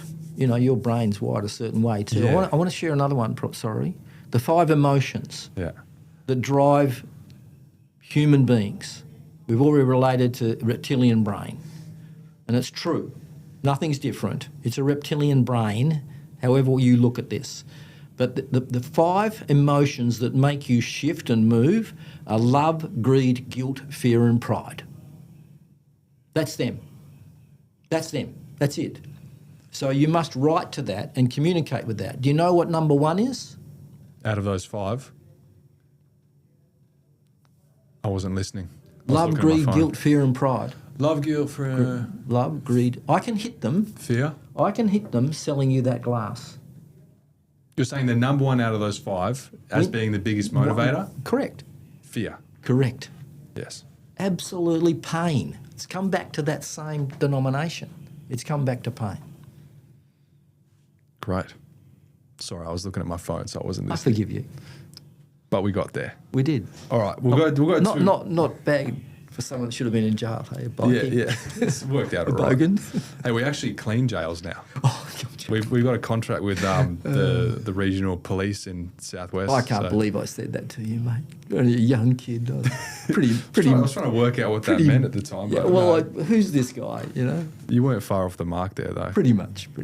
All right, 2 more questions. You're someone that has obviously multiple streams of income now. This person in particular has asked, how important is it to have multiple streams of income? Well, any number 1 is too dangerous. And again, if I tell this story, they'll never forget it, but I just don't know if I've got time to tell it. It'll take 5 minutes. We can end with that.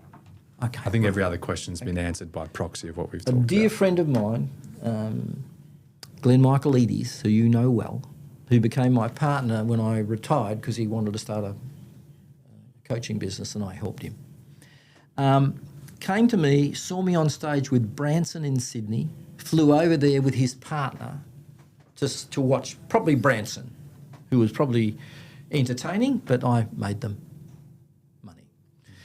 And Glenn heard me on stage and he said to his partner, this guy is a no bullshit guy. I really like him. His partner said, oh, he's a tosser or worse to that effect. And he's right too, because I am.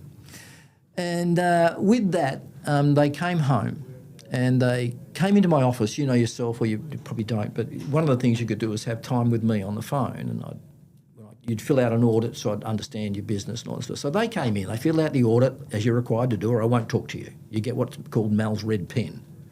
You know, bugger off, do the work. And anyway, they came in and they told me what they did. They owned a company called Ultimate Four-Wheel Drive. And in that, they did aftermarket cars for mining companies. You'll also know that I had a bestseller already written for recession-proof your business and income, because I've been warning everybody for years this was coming. And it wasn't that hard to predict, because it really, they call it the subprime, but it's based on age-driven spending, early retirees and two-income families. The baby boomer worldwide was retiring, the highest earning, highest spending group in the history of mankind, who in their 47th year was their highest spending year. This is how I know shit, mate.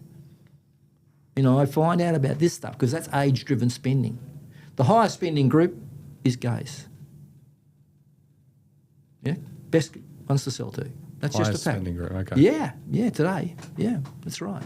So, and they've got disposable income, obviously. But anyway, Glenn came in and we're doing this, and they've got, you know, Glenn won't mind me for saying what was the truth, that they had, you know, enough money up the wazoo. There was a house here and a house there and a car there, and, you know, pretty flash cars that they like, and old ones and Monaros, Commodores and things like that. And they were living their life. And business was booming. 100 cars would come in from Toyota and they'd pimp them up. And Glenn invented some stuff that was really good for safety.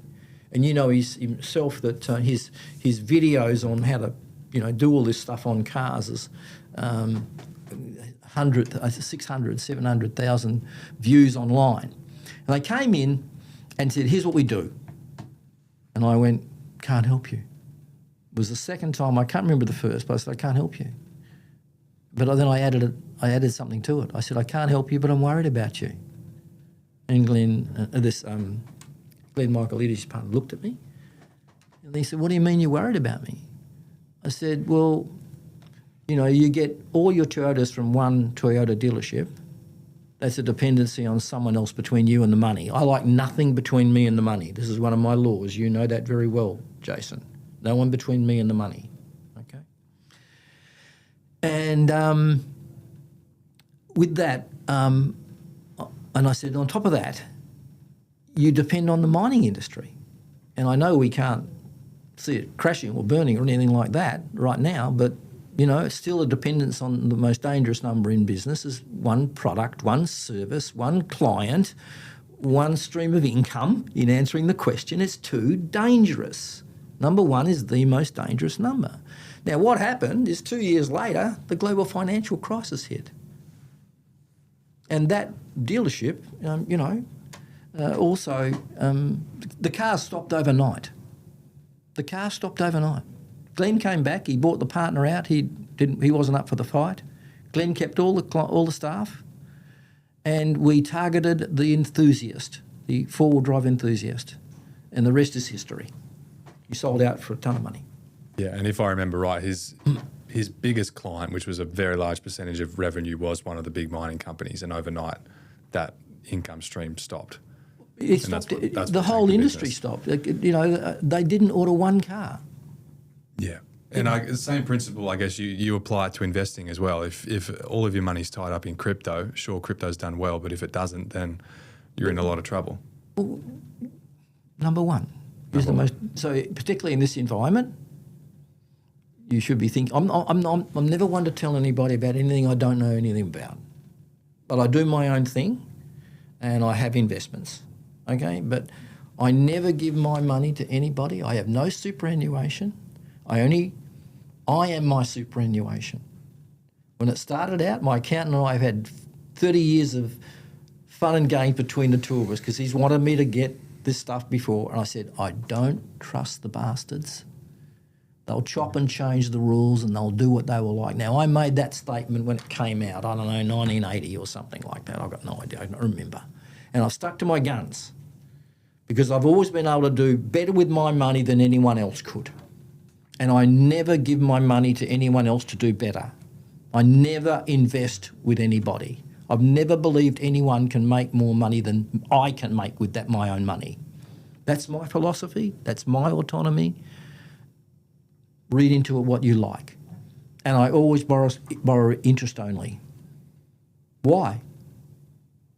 Because I'm going to sell it. You're leveraging someone I else's want the money Yeah. to promote the business, to grow it. It still comes into profit. It's an add back. And I'm going to sell it. So what value is paying off? My partners are with me. You know, I've convinced accountants. Can you believe that? They're a tough crowd. They're well, pay it off, get rid of the debt. You know, they've come to the dark side. Oh, that's great. Fascinating. I think that's a good one to end on. I do too. No, thanks very much for your time, Mal. Pleasure, mate. I would love to do this all day, but I know you're a busy man and we've already blown over time, mate. but I'm sure we'll do it again. Only because I'm heading off to the farm or something, that's all. We'll do the next one at the farm. How about that? Or in the Aston, one or the other. Well, you wouldn't want to go up there right now, mate. It's 42 degrees or something. So. Yeah, it's a bit of a scorcher. Yeah, it's at the shocking. moment. But, you know, keeps me fit. My wife tells me I'm keeping you young, so thank you, wife. You are a young 70-something-year-old. You're Nearly very sharp. Thank you. Nearly 74, mate, so... All right, well, I admire Tap it you, on the Mal. door. Thanks very much for coming Okay. on. All the best to everyone listening. I hope this has been of great value to you. My ultimate goal when I came here today was to deliver value to you to them on behalf of you, Jason. And I do Hopefully appreciate that. this is their best podcast they've ever had. I'm for sure the there's some 100th. nuggets in there, even if there's just one thing that people take away and can use in their business or their life. I would dispute if there's only one thing to take away. I'd go look in the mirror if I was them. Okay, well, thanks everyone for watching or listening or whatever you're doing, and we'll hopefully do this again someday. Thanks very much, Mal. Thank you, folks.